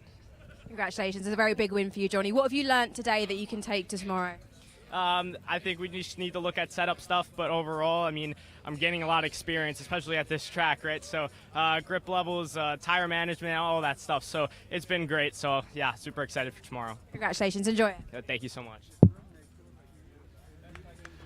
He's a very happy man. There he is, the single finger for the victory, and the single finger there up at the top of Laguna Seca's corkscrew curve as well. Brilliant job by Kaminsky, despite the fact that he had to work a little bit harder for that one. Let's take a look at the results for race 1. Trofeo Pirelli. Johnny Kaminsky takes the win, number 5 from 7 this year. George Grinzovich, the third, gets P2. Great job. Brad Falvera gets P3. Then it's Perino, who was right up in second place, and then ended up in a bit of a scrap between Davis and Cook later on. Michael Mathes takes the win in Pirelli Am from Michael Porter, and in P3, P9 overall, but P3 in his category. Mitchell Green from the very back of the grid. That is a great drive. Gutierrez 10th, Joe Rubo 11th, Gregory Hopkins 12th, Hayden Gibson 13th, Martin Burrows 14th, and Jan Bernier 15th. But a minute and 21 back for one of the front runners. I think some issues. Matthew Dell, unfortunately, DNF and DNS for David Bitton. He'll be racing tomorrow. I'm sure we'll be able to take a look at the championship standings in a minute, and that will give us an idea. I think Mitchell Green, we know Kaminsky will still be leading, but I think Mitchell Green will be in the lead of Pirelli Am as well. This was a key moment for him in his championship last year, and it might be here as well. Key moment, though, for this man, Michael Mathes with the win, and now with Nina Jade Paul. Yes, and a first race win at Laguna Seca here for Michael. Michael, congratulations. Talk us through that race. Thank you. Well, I think not much more complicated than I was able to get a decent start out of it and hold the position. And there's lots of pace behind me. It was just a matter of keeping in front of them throughout the course of the race and driving nice and clean. So that's what I think I accomplished today. And we can see the damage on your car. You're missing a wing mirror. Do you know what happened? No, well, I've been told it just flew off at the start. No contact or anything. So I'm hoping it's not covered under warranty. So hopefully you can go and get it. Yeah, maybe we can. Maybe it's still out there and in good shape. Well, congratulations. Thank you. Thank you. I love that. He's covered under warranty. He'll be after the Ferrari parts department. Well, look, there must be a warranty. But yeah, problems with the rear wing. We thought later in the race as well. You can't see it there, but look at the drift on the exit too. Lovely bit of car control and a great drive by him as he takes the win in Pirelli Am. Johnny Kaminsky then at the top of the table in Trofeo Pirelli with a 51-point lead now over Brad Falvera. Roberto Perino is just 3 points adrift, and then it's only a further 7 back to George Grinzovich after a brilliant performance today. He moves up ahead of Brian Cook, who's only 4 points behind him. So the scrap for me is very much about the remaining places on the podium. Of course, Kaminsky's still got a job to do, but at the minute he's the championship favourite. He's in the hot seat.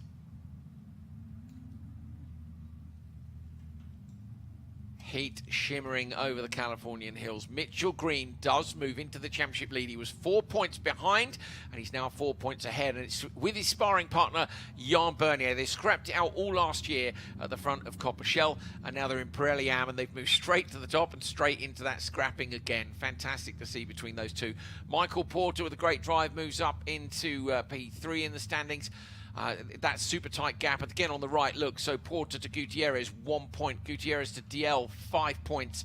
So there's a big scrap for third on the podium, but at the minute the championship fight is between Green and Bernier, and there's the rest of your point scorers from this season. Stick around, we're going to have the Copper Shell encounter coming up very shortly indeed. Don't go anywhere.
We continue at Laguna Seca in California for weekend number 4 of Ferrari Challenge North America with the Copper Shell race for day 1, doubleheader weekend as always. 30 minutes of racing to come. We've just seen the Pirelli encounter. If you weren't here for that, where were you? 30 minutes of great racing, to be fair. Some fantastic battles up through the field. A few mistakes made as well, and be interesting to see what happens in this one. We started in Thermal here in California, then we went to Sebring in Florida, Kota in Austin. We're back in Cali for Laguna Seca and Sonoma. Sonoma is just up the road over the Golden Gate Bridge. Then it's Road America, and then the Finale Mondiale at the Circuit of Barcelona, Catalunya in Spain, which will be a brilliant way to round out the standings. So those drivers who are towards the top will head down to Spain and see if they can pick up the big trophy at the end of the year. Look at that, what a track, and here it is. My name's Andrew Coley, alongside me, Tony Villander. Tony, it's a great track. We've just seen some brilliant races. Hard to pass here, but people are getting it done. Yeah, it's difficult to overtake, difficult to follow another car very closely. Track with a very medium to high speed flow, a lot of confidence needed on this track, but at the same time, one single racing line. If you drop a wheel, there's dirt just outside the track, and yeah, critical places like here, and we see on the images turn 6, a lot of drivers dropping the wheel after the green white curb in the exit. Corkscrew, very famous corner. You don't see the elevation on the TV pictures. It's very deep down the hill, and a lot of momentum from Corkscrew all the way until the last corner.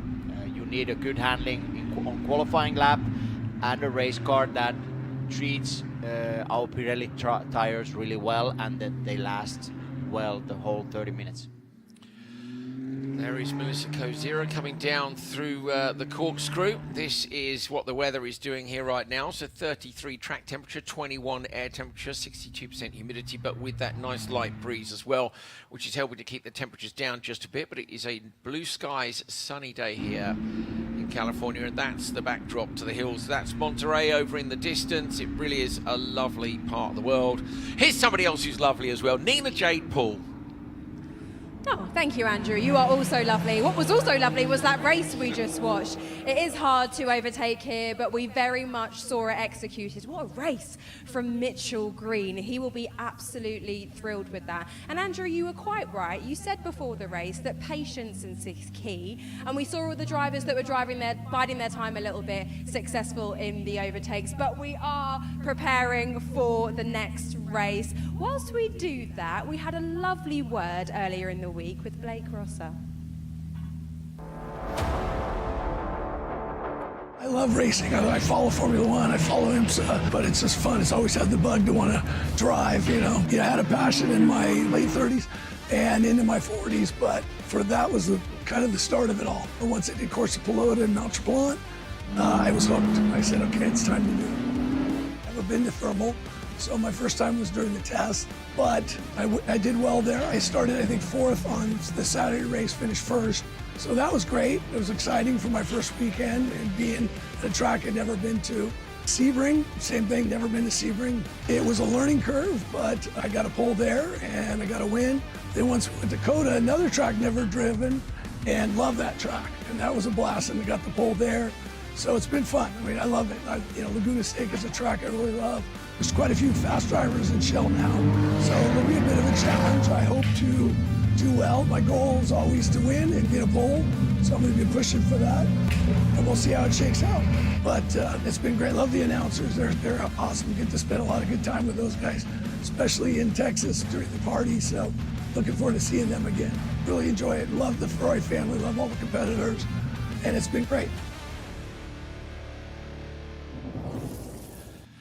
Yeah, Blake Ross, a great guy. We spoke about it earlier on. If you weren't watching the Trofeo Pirelli race, we were saying that to come to all these circuits and immediately go quickly is a great job.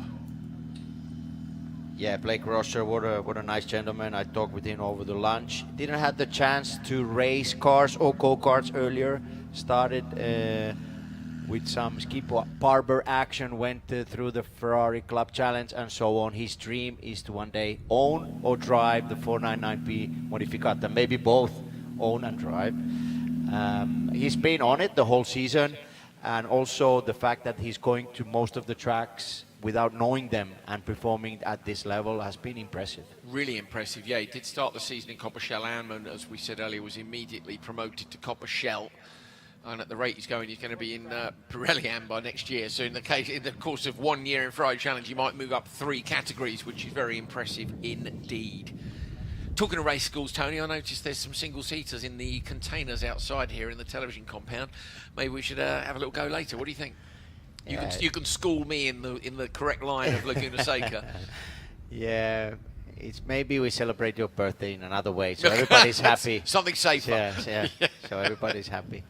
Thanks, mate. It is a cool track, isn't it? You raced here a few times. Was it a favourite of yours or no? One of the favorites, and also always a tricky track in endurance racing. Normally we see Kevin Orsini's car and Lightning McQueen. Yeah.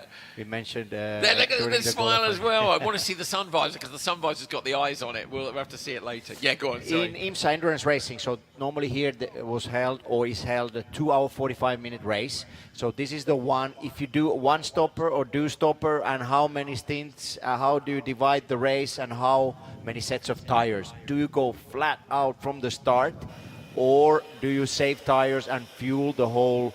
Let's say race distance? And this track normally suits very well Ferrari mid-engine cars. Is a good balance over the difficult corners of Laguna Seca, and I do always enjoy the challenge of low grip or finding the best racing line, and also the flow. There are only few very hard braking zones.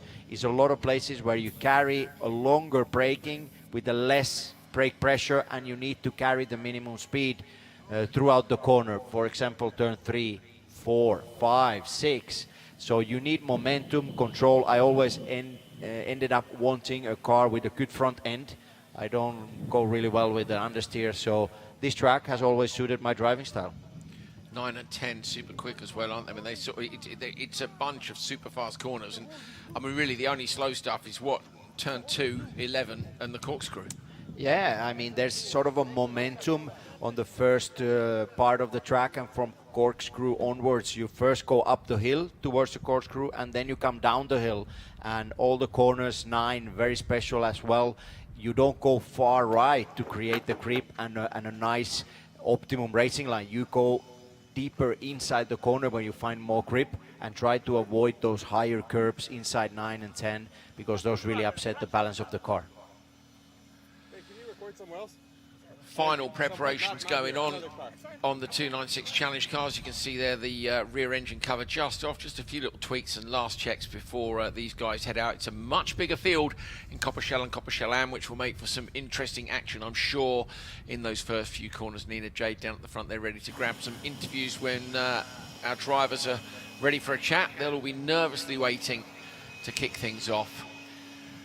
There we are with the fans in, keeping everybody cool, holding their breath and getting themselves ready for this one.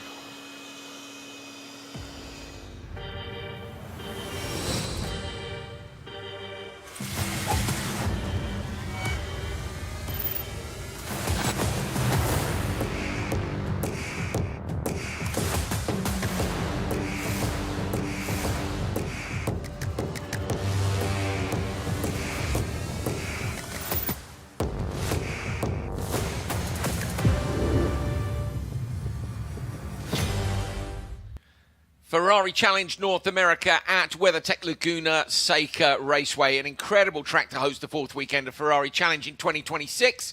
My name's Andrew Coley, alongside me, Tony Villander. Welcome to our international viewers as we get ready for Copper Shell this afternoon. A packed field of 296 Ferrari Challenge cars ready to get off the grid and down towards turn 1. We've got one more job to do before we can get that done. Let's head down to the third member of the TV team, Nina Jade Paul. Absolutely, and let's not waste any time. Let's get this race underway. So, drivers, start your Ferrari engine. Cars clunk into gear and those engines fired up for us. Listen to that, lovely stuff. There is the prancing horse and a flashing rain light. No rain coming though, no rain we're confident of that. Oh, look at that, it's blue skies and sunshine. It's an absolutely beautiful day here in California, and this should be a fantastic race. If you didn't see the Pirelli encounter earlier on, Trofeo Pirelli, you'll be able to find that online if you'd like to watch it on the Ferrari Races YouTube channel. This, Tony, should be another great race. We saw in the Pirelli race that you can pass here, and with the number of cars in this field, people are going to have to pass if they want to make up for a tricky qualifying session, for instance. Yeah, many of the teams have drivers in both categories or all 4 categories, so they have already information from the first actual race, tire pressure wise, what was going on with the drivers. They have the first information. A bigger field. First race we had around 16-17 cars on track, and we had 30-minute green flag race. Here you add another half of cars, almost 30 cars on track, so it may create some more action. Some drop of performance was seen also with the race leader Johnny Kaminsky. 3 to 4 second difference between the last lap and the fastest lap of the race, so that makes it very interesting. Here we go then, Copper Shell rolling out now on their warm-up lap.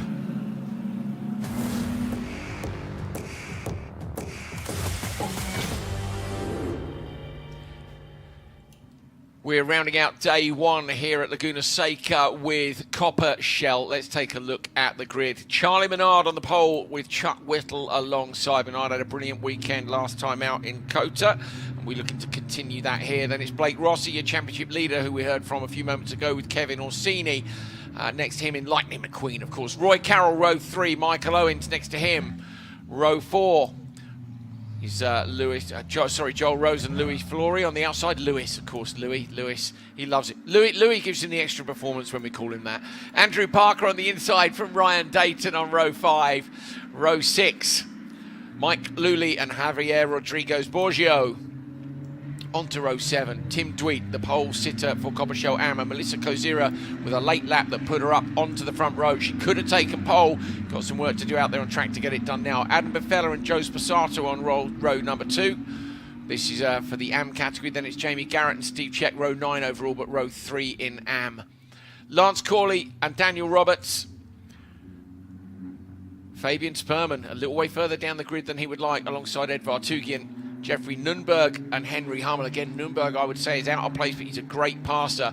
Helen Chu and Danny Patel. Danny only started racing last year. Helen only joined us at Kota this year. She has raced with us before, though. Then Bernard Gomez and Jeffrey Keel. And at the back of the pack, Michael Crow, who unfortunately didn't manage to get a lap in qualifying this morning. That's the starting grid from Phi A. Okay, last couple of corners, and then I think it's going to be a very busy first few turns. Menard on the pole with the black stripe up the middle. Blake Rosser behind. Lightning McQueen is Kevin Orsini on the outside. And Chuck Whittle with the all-silver car. Then it's Roy Carroll in purple and yellow. And Michael Owens in red and silver. And if I manage to remember all that myself in turn 1, I'll be over the moon. Here we go. Wait for the green flag, which will be up on the gantry on the right-hand side. Charlie Menard with a double win last time out in Kota will look to make it 3 in a row here. Menard gets away well with Chuck Whittle behind. They've reacted extremely well to the lights. It's Blake Rosser into P3, and Lightning McQueen, Kevin Orsini drops down to P5, has a bit of contact, but holds on to it. Orsini managing to hold off Roy Carroll, is he? No, Roy Carroll, I think, going to be alongside and get through. Kozira, you can see at the front of this one, is giving up the position to Tim Dweet, the pole sitter with the Senna livery. So Melissa Kozira slots in. Befella, I think it is in P3 behind. They're 3 wide. That's Fabian Sperman on the inside. Behind him, Jeffrey Nunberg. They're already trying to make positions up. And it's actually a great start from both categories. Jamie Garrett, I think, with Steve Check just in behind her. Garrett with the purple and black, and Steve Check with the gold in behind. So Kozira, the championship leader, a nice safe start behind Tim Dweet. And Charlie Menard with a brilliant run from Whittle, and Blake Rosser in P3. He's the championship leader, remember, in Copper Shell. Yeah, good start in both categories. I felt like... Oh, no! Flory with a spin on the outside. Someone facing the wrong way as well on the inside. That will be most likely full course. It's 1-2-6 is Rose. I think at this distance it's Joel Rose who's gone round, but in the background, it's, Lewis tried to avoid him as we cut to the camera. Let's take a look. So here we go. Turn 6. Where's Flory? There's Flory. He just spun on his own. Oh, Lewis did really well to avoid him there, and he's unlucky to be caught up in that incident. Good reaction. Yeah, really good. I think actually we're going to get away with that. I was thinking we might have to get the safety car out, but with all the cars moving. The cars continued and they didn't get stuck in the gravel. So I felt like in the Copa Shell, Menard had a really early acceleration. So I think he accelerated quite early from turn 11. But apart from that, good start. And I think Tim Tweed in Copa Shell Am was ready for Melissa's charge. So he was covering the line and had a good run into turn 2. And good solid start for both categories. A little bit of action at turn 6, but looks like no further drama. Kevin Orsini here in the 116 is, where's Orsini sitting overall? P5, so lost that one position to Roy Carroll, who's in front of him there, the purple and yellow livery. Just in front of them is Blake Rosser. So Rosser is the championship leader, but he's a little way back, and that's Melissa Kozira showing her headlights in the mirrors of Tim Tweed.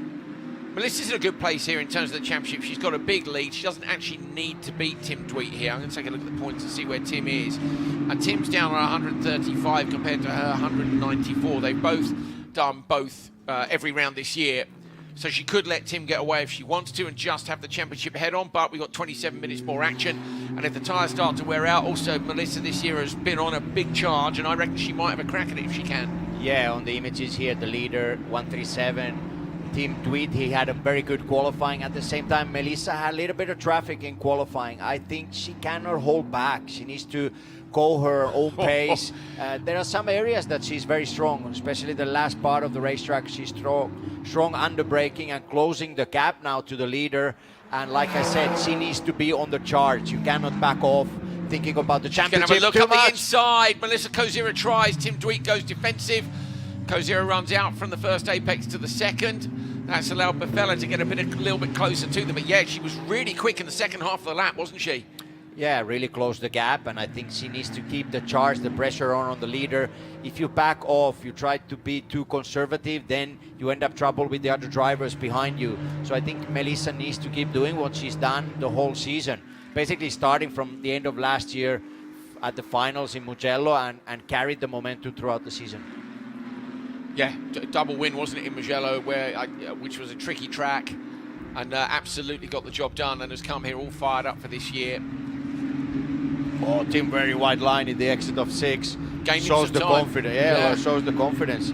He ran a lot of speed throughout turn 6. There's a look at the top. That's what the top of the corkscrew looks like. It really is a stunning set of corners. Just so tricky in all aspects. The brake, the entry points, the 2 corners through. Fantastic.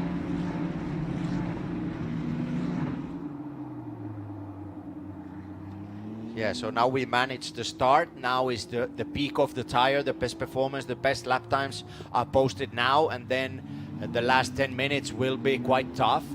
Physically, the drivers feel the physical beating inside the car, but also the tires are losing grip, so you start fighting with understeer and oversteer, and that's normally when the mistakes happen. Kozira did have the fastest lap, but Jamie Garrett, who you're looking at now with the purple and black, has just taken it off her as she tries to close down Sposato in front. Remember, they got a 1-2 in Sebring, which was the first female 1-2 in Ferrari Challenge history. Good job by her. Luis Flory has also got the fastest lap in Copper Shell.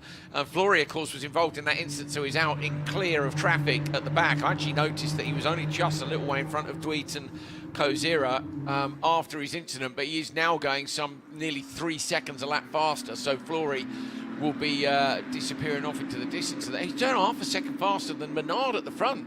So Lewis needs a bit of a fire lit under him, it seems, to get the performance out. We'll have to make sure that happens for qualifying next time. Half spin through no fault of his own. He's flying. Oh, who's that off? We hear a sound. Huge tyre squeal. Maybe turn 6 again. Yeah, it must have been somebody coming into turn 6, mustn't it? Jamie Garrett here behind Sposato again. As we say, what are the gaps looking like? Tim Tweet is 0.6 on Kozira, 0.7, 1.3. So there's only 2.6 seconds across the top 5 here, who you're looking at. Good showing from Garrett again.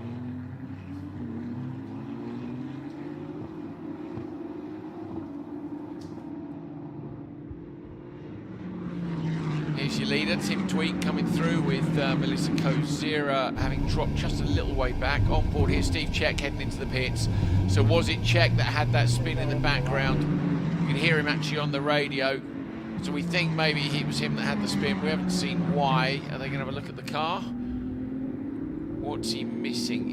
I think he's missing the wing mirror on the left-hand side. So we don't know if there was contact or not. Looking at it, his driver's side, the wing mirror was missing. Here's Menard. Menard's got a good lead, hasn't he, over Whittle here already, 2.1 seconds up the road. But we did see a lead for, overall, Kaminsky was, what, 3 up the road at one point? It ended up being 0.3 at the end. So a big gap now doesn't necessarily mean you're going to have a big gap at the end. You've got to mind those tyres as well. Rosser third, Carroll fourth in the background.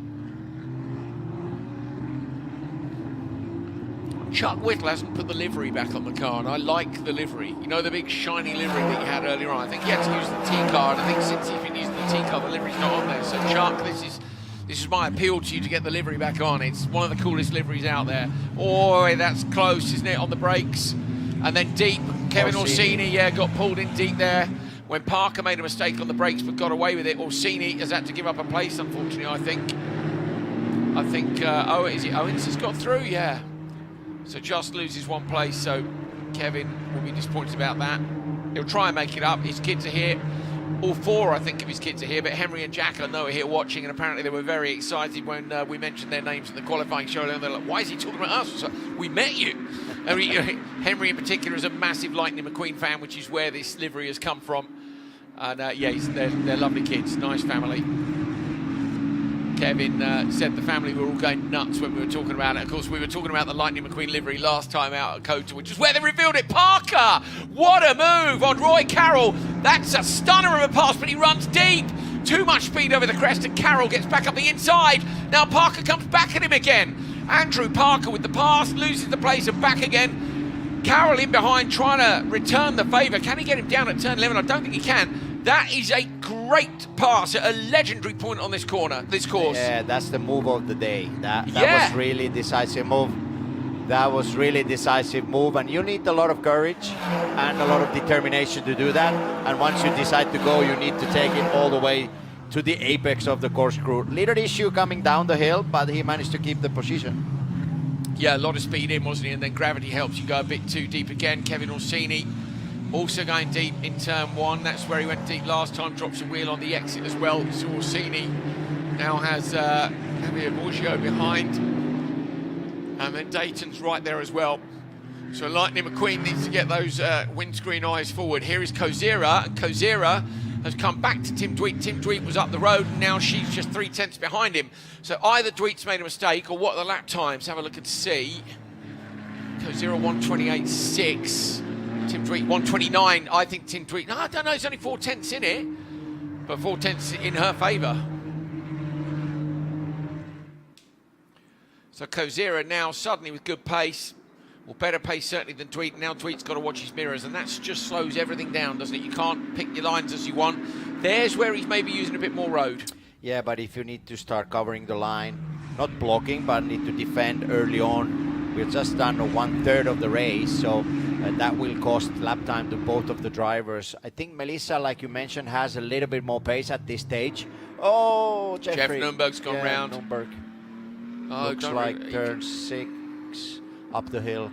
Yeah, no, turn 4, 5, turn 5. Turn 5, so turn 5 at the bottom of the hill. That's the bridge that you come in over the track. Yeah, he was quite early inside, so I don't know if there's been a contact or not. Nürnberg, yeah, we think he's done it on his own from what the TV team are telling us from the various cameras. They can see the cameras all the time, which of course we only see what we call the race cut. So we look think at this he's done group it on his all own. together. Yeah, wow, this is getting close now, isn't it? So Whittle with Rosser, Parker, Carroll and Owens all behind. Meanwhile, out front, Charlie Menard has exited stage left. He's in a different zip code to these guys at the minute. Chuck Whittle coming under increasing pressure here. Looks really strong. Rosser is your championship leader, remember. Hasn't been to most of these seconds. I got the impression he had been here before. 3 wins to Rosser so far. He had 2 P2s last time out at COTA to keep that championship lead alive. He's 36 points up the road from Chuck Whittle, who's in front of him. So he doesn't need to pass Chuck, but if he doesn't, we've seen what Parker behind can do with that amazing pass at the top of the corkscrew. Yeah, Yeah, Rosser looks looks strong. He has good performance in the corners, and he's able to follow Witzel really closely. Oh, and in the background, Parker has got Carroll alongside. Carroll with a good exit. Well, good entry, certainly. But I don't know he's going to get the power down here. No, he's lost time, hasn't he? In fact, compromised himself on the exit. Yeah, and the group is coming all together now. There's 4 or 5 cars all together. So it's Owens, Orsini and Borgio behind the blue and white car of Parker. And not just them, because then there's Dayton.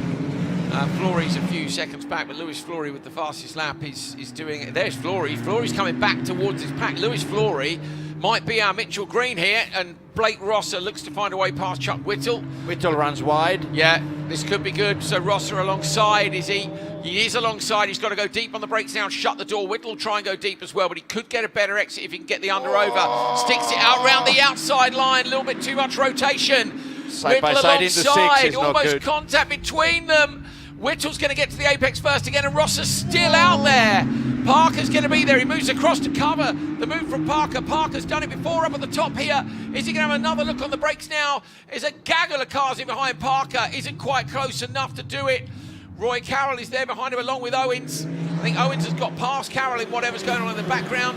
So Carroll's dropped back a bit. Orsini then is in behind Roy Carroll, and he's still right there. So Whittle is the cork in the front of this champagne bottle of action at the minute. And if he can be passed by any 1 or 2 of these drivers, they should then be able to just get away in the background. Parker with pressure coming from behind from Michael Owens, but no way through turn 1 surely. Look, another look. Rosser pulls out again from the slipstream. He did well to hold the position. Chuck Whittle did up through the corners that he did.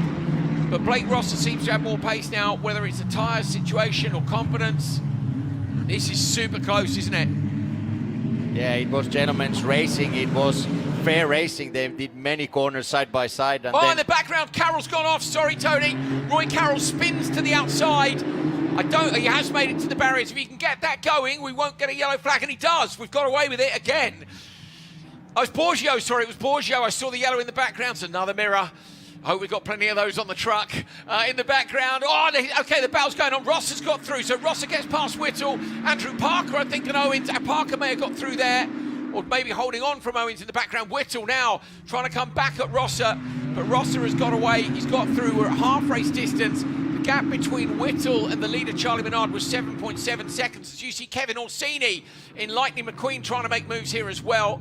Orsini is in behind. Who is it? There's Roy Carroll that I thought had gone off with saw the yellow flashes go round, but it wasn't. It was Borgio, and he's carried on. Wow, brilliant racing here today. Yeah, tight battle, a big group of cars, and yeah, Blake Rosser did well to overtake Witzel, but looks like Witzel almost got more speed, and he's able to continue pressure Rosser again. Michael Owens, Orsini, great fight behind. Parker, everybody's a bit more defensive going into corkscrew after Parker's move. Yeah. There's no more space inside, so all the drivers covering the inside line there. It was move of the day, wasn't it? Absolutely brilliant move by him. He's now got Michael Owens behind him with the silver and red car, and behind him Kevin Orsini. Orsini's stuck right in the battle here. Good to see that. Yeah, for sure. For Russell, the message now from the pit crew and Paolo Roberti is hit your marks now. Get back to the rhythm. We did bunch of laps with the slower pace. You have more pace. Parker runs wide, exit of 4. And now Rosser has able to clear a bit from this group. Yeah, he's broken the toe, hasn't he? As you said, it's almost like Whittle when Rosser got in front. It was like, oh yeah, we can go quicker than this, because he'd been watching his mirrors, and now with Rosser got away, he's got to watch his mirrors again here. Whittle's got a train of cars that are trying to wait. We see another move. That's what I'm thinking. Parker might tee this up. Whittle won't know about it. He was too far up the road. Parker's looking to the inside line again on the run up to the corkscrew. Look in the background. He tries it again, and Parker's pulled it off twice. Both moves are winning another trophy. Whittle gets sideways. Surely he's going to lose another position here. Accident. He's picked up contact. Orsini manages to avoid them too. Right the way across into the tyre barrier. That's a bit of a nightmare, I'm afraid. No. That's not, yeah, so it was Owens and Whittle. So Owens with the front right damage. Whittle got sideways in the corkscrew. Is that Whittle going again? Yeah. Oh, and he's gone round again. Chuck Whittle's gone round again. He has a flat tyre. He has a flat tyre. And he's in the gravel trap now as well. So after all that brilliant action, here comes Kozira. Can he get it out of there or not? Look for the wheel spin in the background. Tony's giving me a knowing wave that maybe he won't. What could make this really interesting is Charlie Menard is 9 seconds up the road from Blake Rosser, but if we have a full course safety here, that could drag them back together. It won't take long to get that car out. We maybe miss a lap or two, and then we might see an absolutely stonking fight for the win at the end of this race. Kozira and Dweet are close together as well, but we've got to see whether I can get that car out the gravel track first. Or, of course, if race control feel it's far enough off that they don't go full course yellow. Decision for them to make. Flory gets a bit sideways as well. He's got the fastest lap at the minute, and that was earlier on in the race when he had the clear traffic. Yeah, a lot of action. Parker was the driver who overtook into Corkscrew. Then Twice. There was, twice. Yeah. Then Witzel had a little moment coming down the hill, and then Michael Owens ran into the rear left of Witzel at turn 9. For me, this battle here between Tim Dweet and Melissa Kozira for Copper Shell Am, Dweet is the quicker through 5 and 6. He's carrying more speed up the hill using more track. And then the second half of the lap, Melissa Kozira is quicker, maybe from here from the corkscrew down towards the end of the lap. So it's very much a tale of two halves. So Befella and Spurman. Oh, Fabian Spurman. Fastest lap, terrible qualifying. How far down was Spurman earlier? Here he is, he's in 4th on that pack. Where was Spurman? I'm just looking he had frantically down at my issues grid. with qualifying. P9. So Fabian Spurman was P9 and is now right up behind Befella. He may even move up into a podium position. He has some damage on the front bumper, I think. Is that full course yellow? It is. Full course yellow. The double yellow is out here, and they'll see that as they come over the start-finish line. And that is why, look, the rear left is completely off the rim from that contact. I do feel a bit for Whittle because, we'll have to look at the replays to see what happened, but brilliant pass by Andrew Parker, but then Whittle got sideways because he was offline and on a much steeper part of the track. I'm sure we'll be able to, take a breath, everyone. This has been a busy afternoon. There's the damage on Spurman's front right. So was that in that big hustle bustle that we saw from the exit of the corkscrew down the hill? Oi, oi, oi, as you would say in Finland, eh? Yeah, a lot of action. Laguna Seca never disappoints. Great racing. A little bit of variation. Some drivers in the top position lost a little bit of performance. A big train of cars behind, protecting several laps. Then one driver, Blake Rosser, was able to clear the group, but then just too much was happening in too short time. And everything happened from Parker's move into corkscrew and then down the hill and then contact with Michael Owens and Whittle. Yeah, a lot to unpick. 10 minutes 30 remains on the race clock. I say, I don't think it will take that long to get that car out there. Someone's just been released from the pits. Yeah, look, up 11 places on the graphics for Spurman. Maybe it was a safety car, I think. Yes, from pit lane, yeah, good shout. I wonder if it was one of the cars we'd seen come in, because somebody had just come in earlier on, hadn't they? Okay. So from the bottom, Lully went out 9 laps ago, Steve Czech 4 laps ago, Borgio did retire 2 laps ago after that spin, Owens 2 laps ago with Chuck Whittle, that was with the contact. Dayton is a lap down, may still be running. And has now disappeared from the timing screen entirely. Where on earth has he gone? Has he moved back up further? Oh, yeah, he has. He's appeared right up in P6. So I don't know what happened with Dayton there. That might be a transponder issue. Okay. And I think during the race, Steve Czech went to the pits, but he has rejoined the race. He has, yes. He has, yep. So, yeah, 4 laps down, but still circulating. So he's come back out. Okay. Let's have a look at our positions. Charlie Menard from Blake Rosser, who you're looking at. Andrew Parker in P3, who has earned that position with 2 brilliant passes. Behind then is Roy Carroll and then Kevin Orsini and Lightning McQueen. So that is cool to see. Then we've got Lewis Flory on the back of that pack. See, this helps Lewis as well, because he'd done a great job with the fast laps, but he had a bit of a gap to bridge to get to the pack. And he was one of the quickest guys on track at the time. So now Flory's going to be on the back of the pack for Copper Shell. Meanwhile, Dweet and Kozira, what was their gap? Did they have a bit of a gap? I think the timing screen will have updated by now. But I'm sure they were a little way further up the road. And now, of course, there's going to be pressure from both sides. Yeah, the gap wasn't that big, though. No. there were areas where Tim Tweed was faster than Melissa, but then the rest of the group was able to follow them as well. So this safety car neutralizes the race. Obviously, the overall leader, Menard, he had a huge gap. He had 10-second gap, and now he's zeroed. Let's see if Rosser has something to offer for Menard, and let's see how long it takes for the marshals to clear the runoff area or the gravel trap exit of 10 where Whittle's car is. So Charlie Menard won both the races last time out in Kota. The event before that, I think he was P3 twice. Yes, he was. He was on the podium both times when he joined the series at Sebring.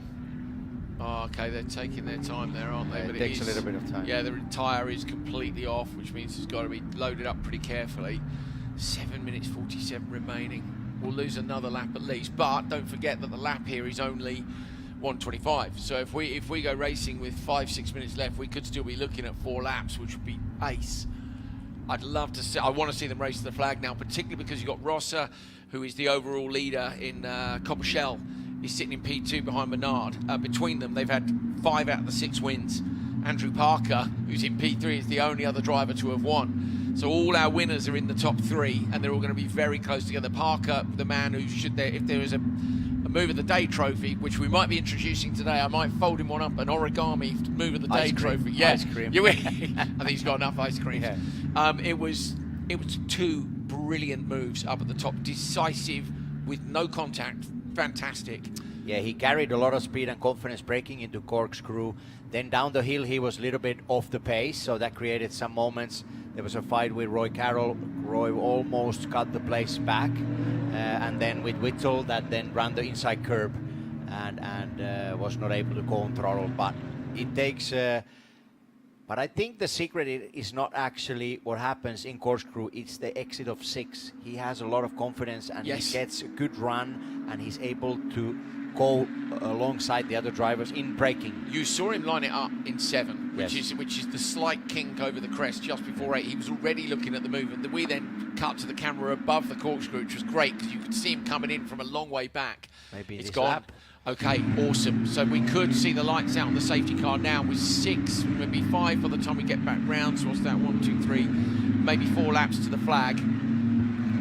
So yeah, let's get back into the second category. Tim Dweet. So Tim Dweet is leading from Melissa Kozira. Kozira with 3 wins this year, and then Bifella. So I'm looking down to see Tim Dweet doesn't have a win this year. He does have a P3. He's P3 twice earlier on this year. But it's more for me, about are you smelling blood? How are the tyres? You've had a couple of laps off the throttle. The safety car has gone in, so the safety car is going in. Yeah, it's gone. So safety car has gone. Charlie Menard now has got to line these cars up and try to get away. I think he'll wait and go at the exit of here. Go on, Tony. Yeah, I would go. It's a similar corner to Austin, so I would accelerate from here. Boom. Go. And he does. He does. Okay. This is it then. It is a 3-4 lap dash for the cash here. The green flag is on in the background. We've got 2 categories finally poised. Tim Dweet there with the yellow and back of Melissa Kozira just behind Menard from Rosser and Parker out front. So everybody safely away. Orsini closes down a bit on Roy Carroll on the brakes. And Luis Flory is on the back of this pack, who's got the fastest lap in the category at the moment. But what condition are the tyres in? We saw how much Kaminsky was struggling at the end of the Pirelli race. And we might be in a similar situation here. Here's Kozira in behind Tim Dweet, and right behind her there's a bit of a scrap going on as well between Bifella and Spurman. So Fabian Spurman with the blue and red look, he's having a look at Bifella every possible time he can. Stays out wide, sensible decision. Melissa's gone a little bit defensive there, and this is already the area where Tim Dweet is good on the exits. Watch for Tim Dweet using all the road on the exits of these corners. Here he is, so he'll run extra wide now. He comes in wider and runs out wider than Kozira. Spurman having a look. Fabian Spurman going to try the move that Parker's done so well. He's already alongside, and Spurman's done it before. Yeah, Fabian Spurman. So now Spurman is in behind Melissa Kozira, and it's Fabian Spurman who's second in the standings. He is nearly 30 points back. Kozira would now love to get past Tim Dweet, and she's right there and looking like she might up the inside. Melissa Kozira has a look at Tim Dweet. Has to run the sausage curb over on the inside, the yellow curb that stops the drivers cutting the corners. but she means business here, and Tim Tweed's going to know that. Saw her coming like a missile up the inside. She loses a bit of time on the exit. Spurman, though, has run wide as well, and he's now under pressure, but Fella gets back past. So Spurman loses the place he picked up. Mistakes from 3 drivers in turn 11 there. Yeah, this shows that the tires are a bit off. The safety car, behind the safety car, the tires were cooling down a bit, but now the grip level is quite low. Spurman had the P3 already in his hands, but lost everything in the acceleration of T11. And Melissa needs to be careful now if she continues to make overtaking. But no! Spin!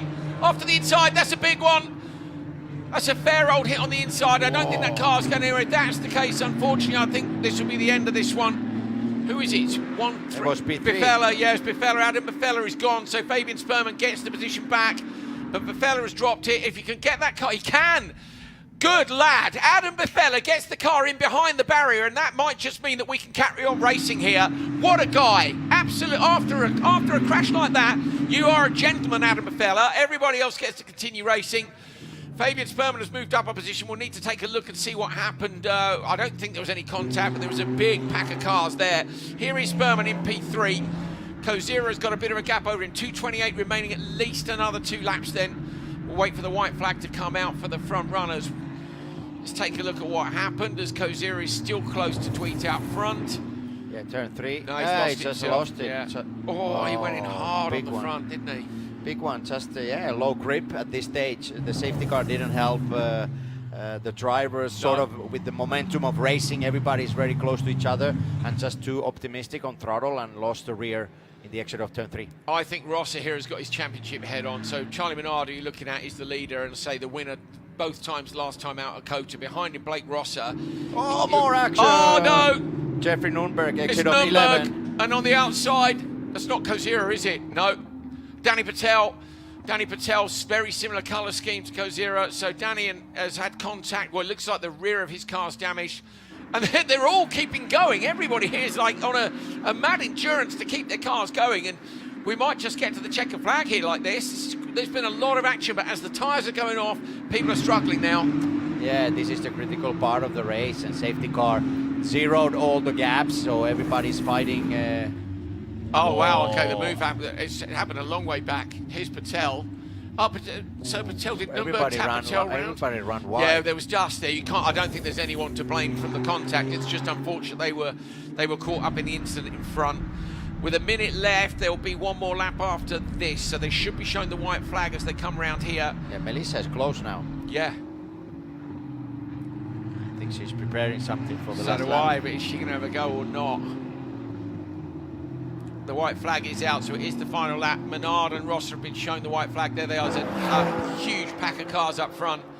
The gap between the people you're looking at, Tweet and Kozira, is just 0.3 of a second. 0.6 for Menard and Rosser. For me, both the P2 runners in each of these championships are in P2 in these races. If I were them with the gaps they've got at this point in the race, if I were their driver coach, I'd be saying, stay where you are. This is a great haul of points. Kevin Orsini is looking for a way past here in Lightning McQueen. 296 Challenge car officially, but Lightning McQueen for this particular livery. And they're also having a bit of a ding-dong with Roy Carroll in front, so position still up for grabs here. Parker is at the front of this chain after making those great moves earlier and is the last podium man. Here's Tweet. No, Kozira's not going to be close enough to do anything about this, I think. So I think Kozira might have settled for P2. Good move. Oh, this guy hasn't, though. Blake Rosser having a look here at Charlie Menard. They've only got a few corners to go to get to the checkered flag. Is Rosser going to have a dive, maybe down at turn 11, losing a little bit of time as he exits the corners just after corkscrew. Down towards turn 11 now. I think he's too far back. Shows his lights anyway and does have a look up the inside. Rosser in the final corner. Door to door. The mirrors fly. Blake Rosser gets alongside Charlie Menard. Rosser's going to take the win here in the checkered flag. And over the line, P2 comes Charlie Menard. Andrew Parker surely going to get P3 in the background. Yes, he does. Kozira right there with Tim Tweet as they come to the finish line. Checkers are flying again. Tweet, Kozira, and P3. There's a massive scrap behind these guys for P3. Who's going to get it? Coming up over the line, and it's Spurman gets it. Garrett was right there as well. Wow, that all kicked off.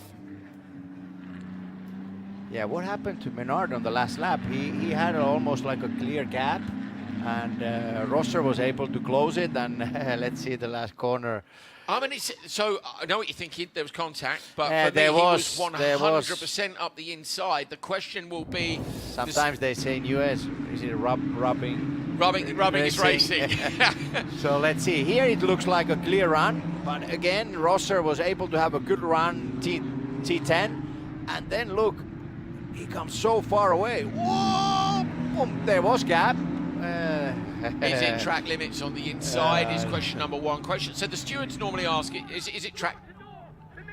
You can hear us in the background going nuts on the replay. It's exciting move for last turn, and you would go for it, but let's see. We need to see some more slow-mo angles. I wouldn't like to see a DQ for it. If they feel they've got to penalise him, okay, fair enough, put him back to P2. They both made it over the line. It's only a wing mirror. He's 100% inside for me, but he's also 2 wheels off on the inside line. So then they have to look at track limits, and then the other thing you look at... Rosser, if they give 5 seconds, for example... They'd knock him back a place. So that might be what the stewards might do. But they will look at it, I'm sure of that. But great move from a long way back. It came quite far away. Go on, I need to respect the move. Yeah, but me too. Then I'm not here to... But we're the commentators. Yes. So we're here to get excited about the moves. Stewards, the stewards, their job's their job. And that's why I like my job. And I don't have to do theirs. It took Coppa Shell to show us how to overtake in the corkscrew. It took Coppa Shell how to fight on the last lap. So the winners of today is Coppa Shell. Coppa Shell. Andrew Parker for me, the passes of the day, absolutely incredible. Just brilliant. Just brilliant. Great racing. Checkered flag on both. 1 full course yellow over 2 laps across both. I really thought this morning when we have people making mistakes in quali on their own that we might struggle for race duration this afternoon, and we haven't at all. The drivers have absolutely crushed it. It's been great fun. Loads of passing, loads of stories. Tyre dead, killing people's runs by the end of the race, and people hanging on to it. It's just, I thought Menard had it. Yeah, me too. I thought it was done deal, and you were saying P2 in the race because you're leading the championship. Rosser wasn't thinking about the championship. No, Rosser was not. He wanted the win. He's thinking about what step of the podium he wants to be on. So, yeah, as I say, if there's contact in the last corner, the stewards will almost certainly have a look at it, but that's nothing to do with us. That's down to them to look at it and decide what they think. Oh, that's great to see. That's Fabian Sperman's family, I think. It is. He needs to qualify back. Yeah. Back in the order. Well, this is like Lewis Flory. Look at the lap times Lewis was doing after a little spin in the race. So we need to go and have a word with those guys and say, look, come on, liven yourselves Save the up. tires in qualifying and do an excellent race. So they're going nuts for Blake Rosser for that last corner pass. Parked alongside him is Charlie Menard. And then Andrew Parker in the back of your shot there with the ice cream sprinkles on the car after a great job. Blake will like that pass, I'm sure. Yeah, he's very happy with it.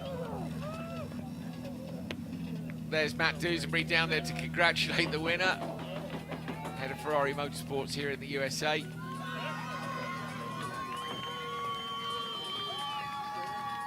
I love the fact the families are so close. So the Parc Fermé here is literally outside Casa Ferrari. It's right there where everybody's been eating and drinking, having a jolly nice afternoon.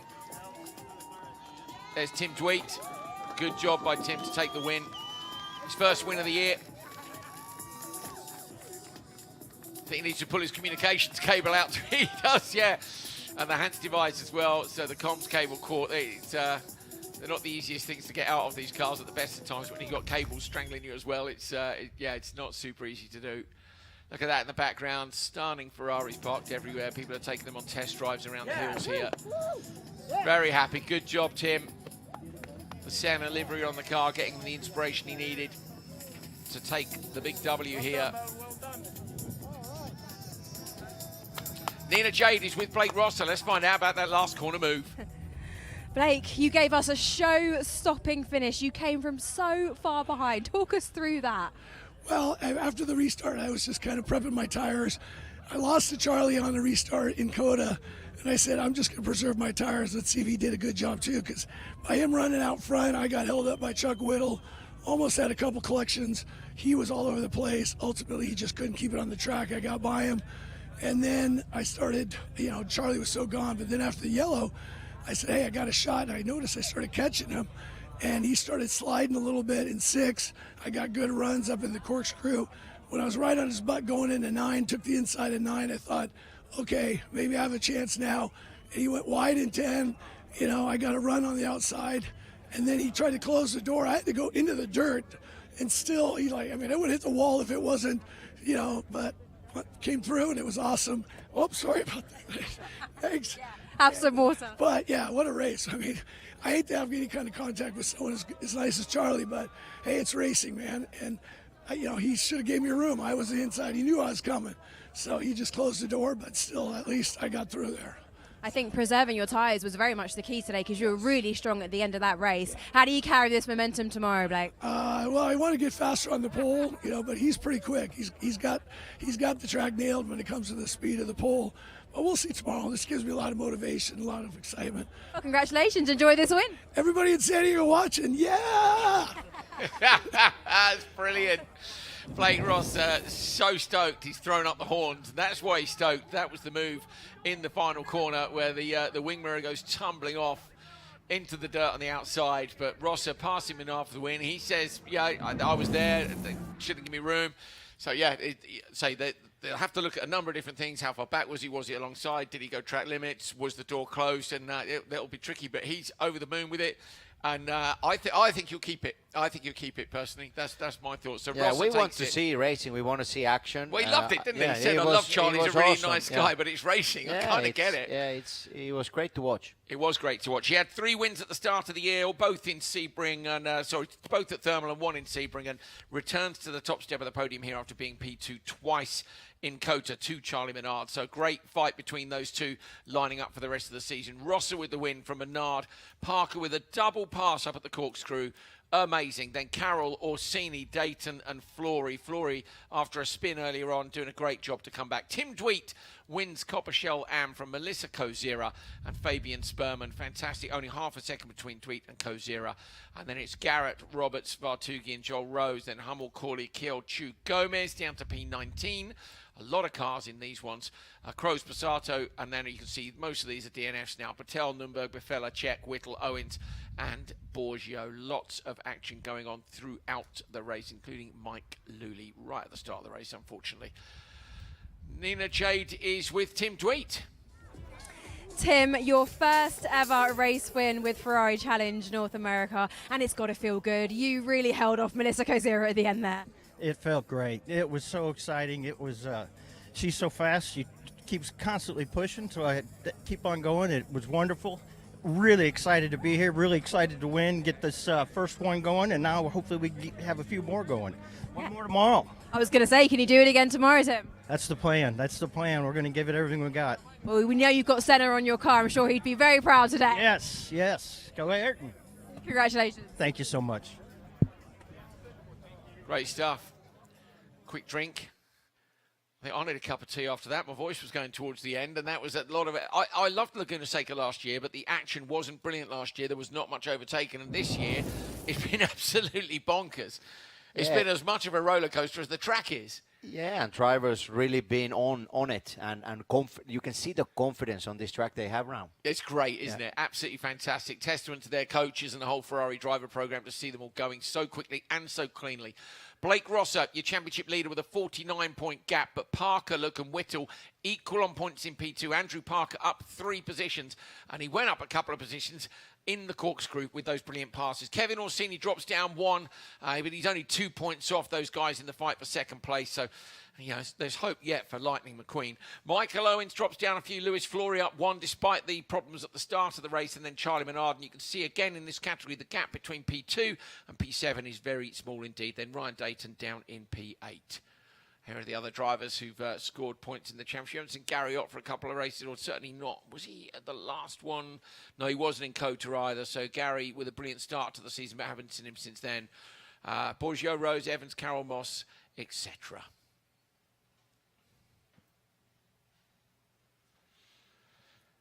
Okay, and the AM standings, as you look at the lovely rolling hills here around Laguna Seca, Melissa Kozira leads by 28 points. I'm just trying to see what the gap was before we came. It was very similar to that, so good job of maintaining it over Fabian Sperman. But Fabian Sperman could have been a lot further back if he hadn't fought his way back like he did in that race. Really good job from P9 up, I think, into P3 was it in the end. Tim Dweet with the win moves up 5 spots, looking to third in the standings, equal with Steve Czech and Jeffrey Nürnberg. So 3 cars there, all on 171. That is a fantastic fight. Jamie Garrett not far behind them, then Lance Cooley and Henry Hummel just a point apart as well for 8th. Gomez, Vartugin, Peruskia, Robert, Sweden, Patel and Kiel down to 15th. And yeah, the rest of the Shell Am drivers, I say, is a hugely well-supported category. One Union Jack in there, look, Nicholas Holt. So Melissa was 27 ahead when we came to this one. So yeah, very, very close in terms of what the gap was to what it is now. And it's Sperman, really, I say, did a good job to make sure that gap didn't go up. Right, drivers are getting themselves ready for the podium, so stick around. We will be with the podiums very shortly indeed.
Ladies and gentlemen, welcome to the podium presentation for the 4th round of Ferrari Challenge North America, coming to you from WeatherTech Raceway, Laguna Seca.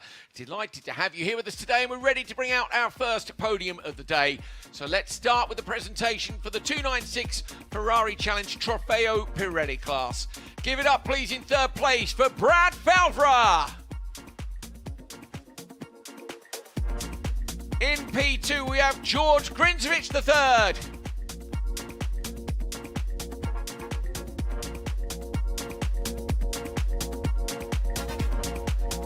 And in P1, your winner today, fantastic job, Johnny Kaminsky.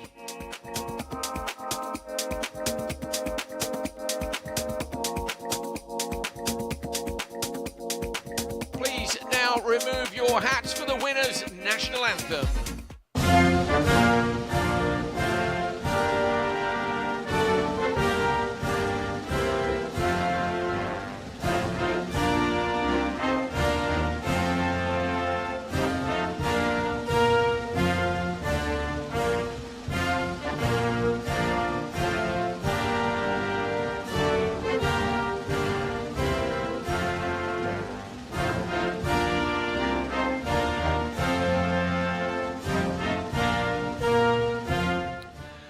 please welcome Louis Colmash, Ferrari North America, to present the trophies to our winners.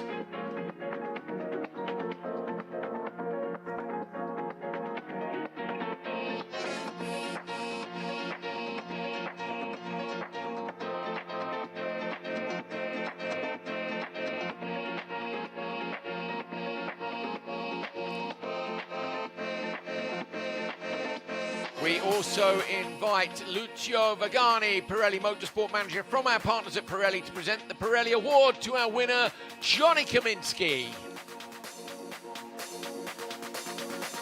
Please welcome a representative from Ferrari of Long Island to accept the Trofeo Pirelli Team Award, once again presented by Louis Colmash, Head of Sales for Ferrari North America.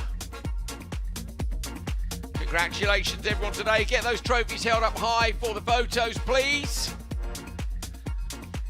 And now put those trophies down. It is time for the champagne.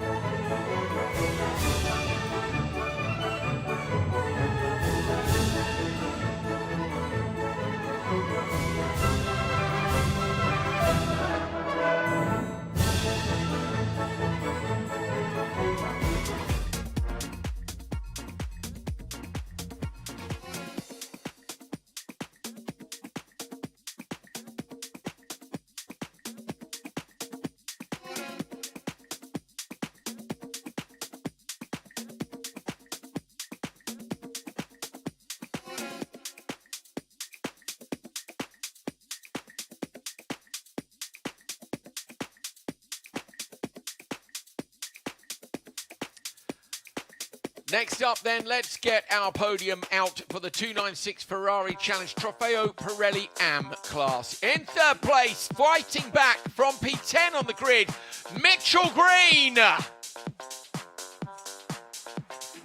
In second place, Michael Porter. Great race between those two, but out in front, and your winner today, Michael Mathers.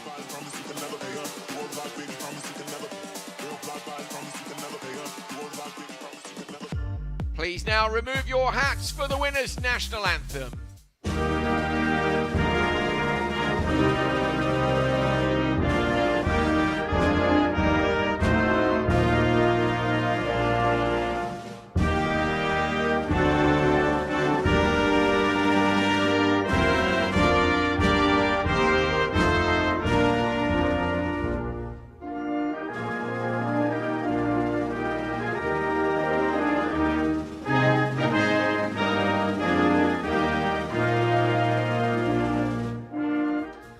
Now to present the trophies to our winners, please welcome Taylor Hale, FIA Brand Ambassador.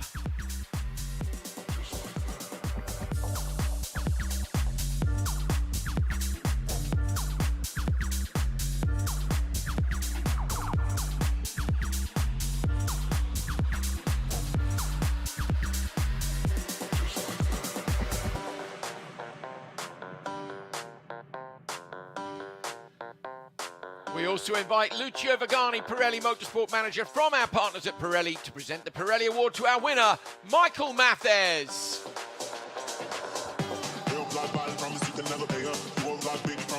Please welcome a representative from Ferrari of Central New Jersey to accept the Trofeo Pirelli AM Team Award, once again presented by Taylor Hale, FIA Brand Ambassador. Congratulations everybody, get those trophies held high. Mitchell Green very pleased with his P3 after fighting back. Great job by Michael Mathers taking the win, and a lot of pressure on Michael Porter in P2 as well. Get the trophies down, guys. It is time for the champagne.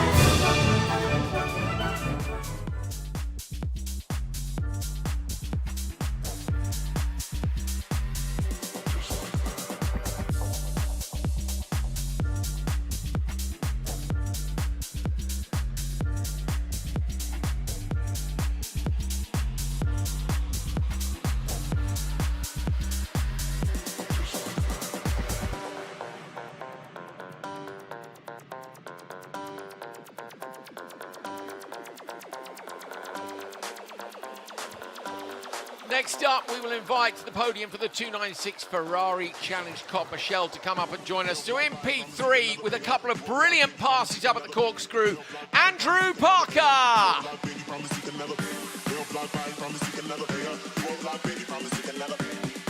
In second place, give it up for Charlie Bernard.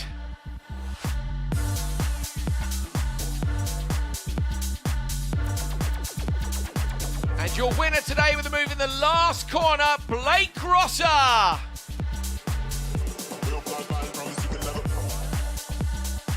Please also welcome our Gentleman's Cup winner, Mike Luley.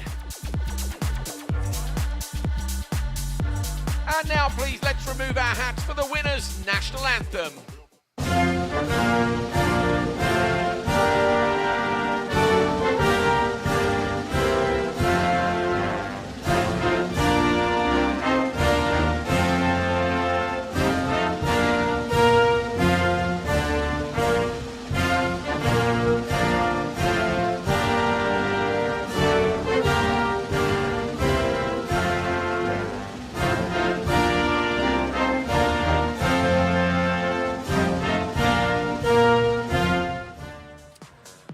To invite to the stage to hand out our trophies, Eduardo Rossi, Ferrari North America.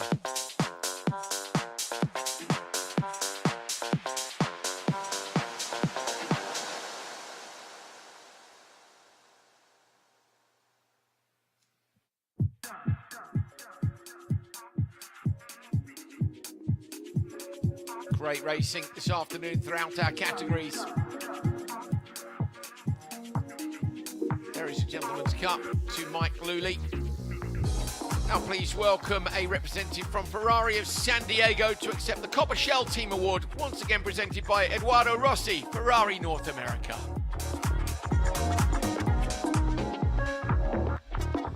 Congratulations everybody today. Hold those trophies up for the photos, please. And then you've got one last job to do. It is time for the champagne!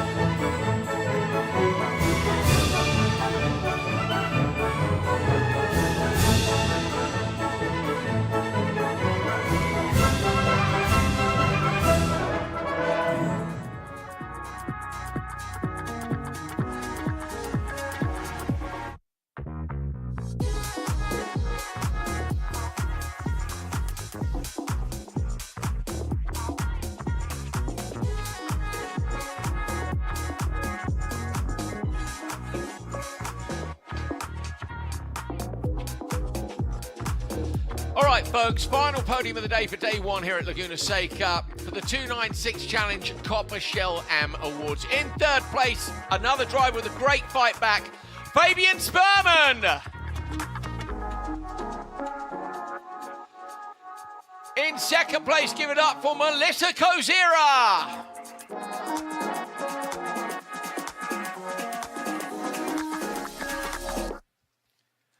And your winner today, Tim Dweet.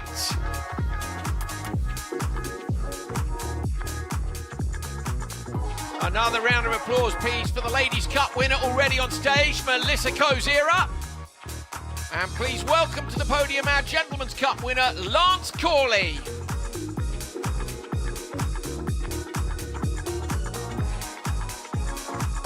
Let's please remove our hats now for the winner's national anthem.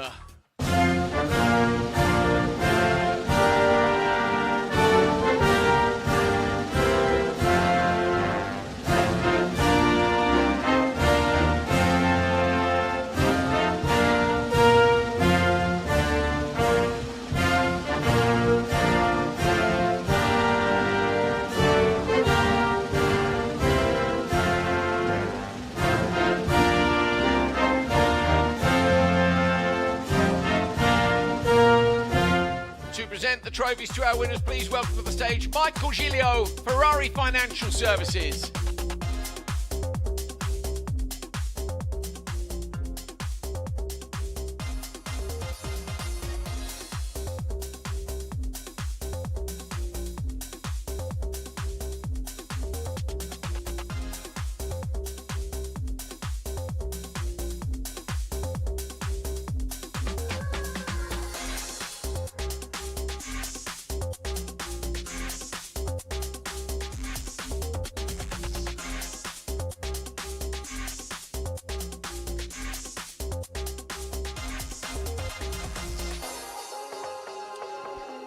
Lastly, please welcome a representative from Ferrari Dallas to accept the Copper Shell Am Team Award, which will once again be presented by Michael Giglio, Ferrari Financial Services.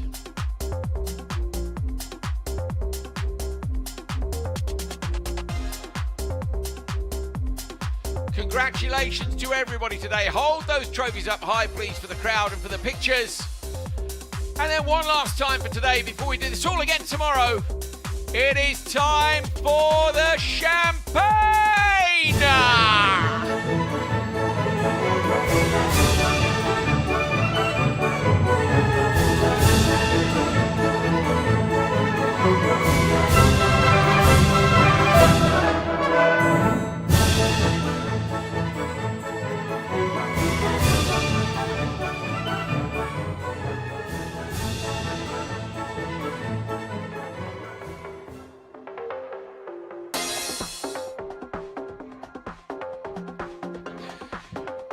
Great stuff here at Laguna Seca. Tony Villander sat alongside me, chuckling away because he doesn't have to shout champagne 4 times, but he's still full of smiles. And it's good fun, isn't it, mate? It's great that we do a proper podium at Ferrari.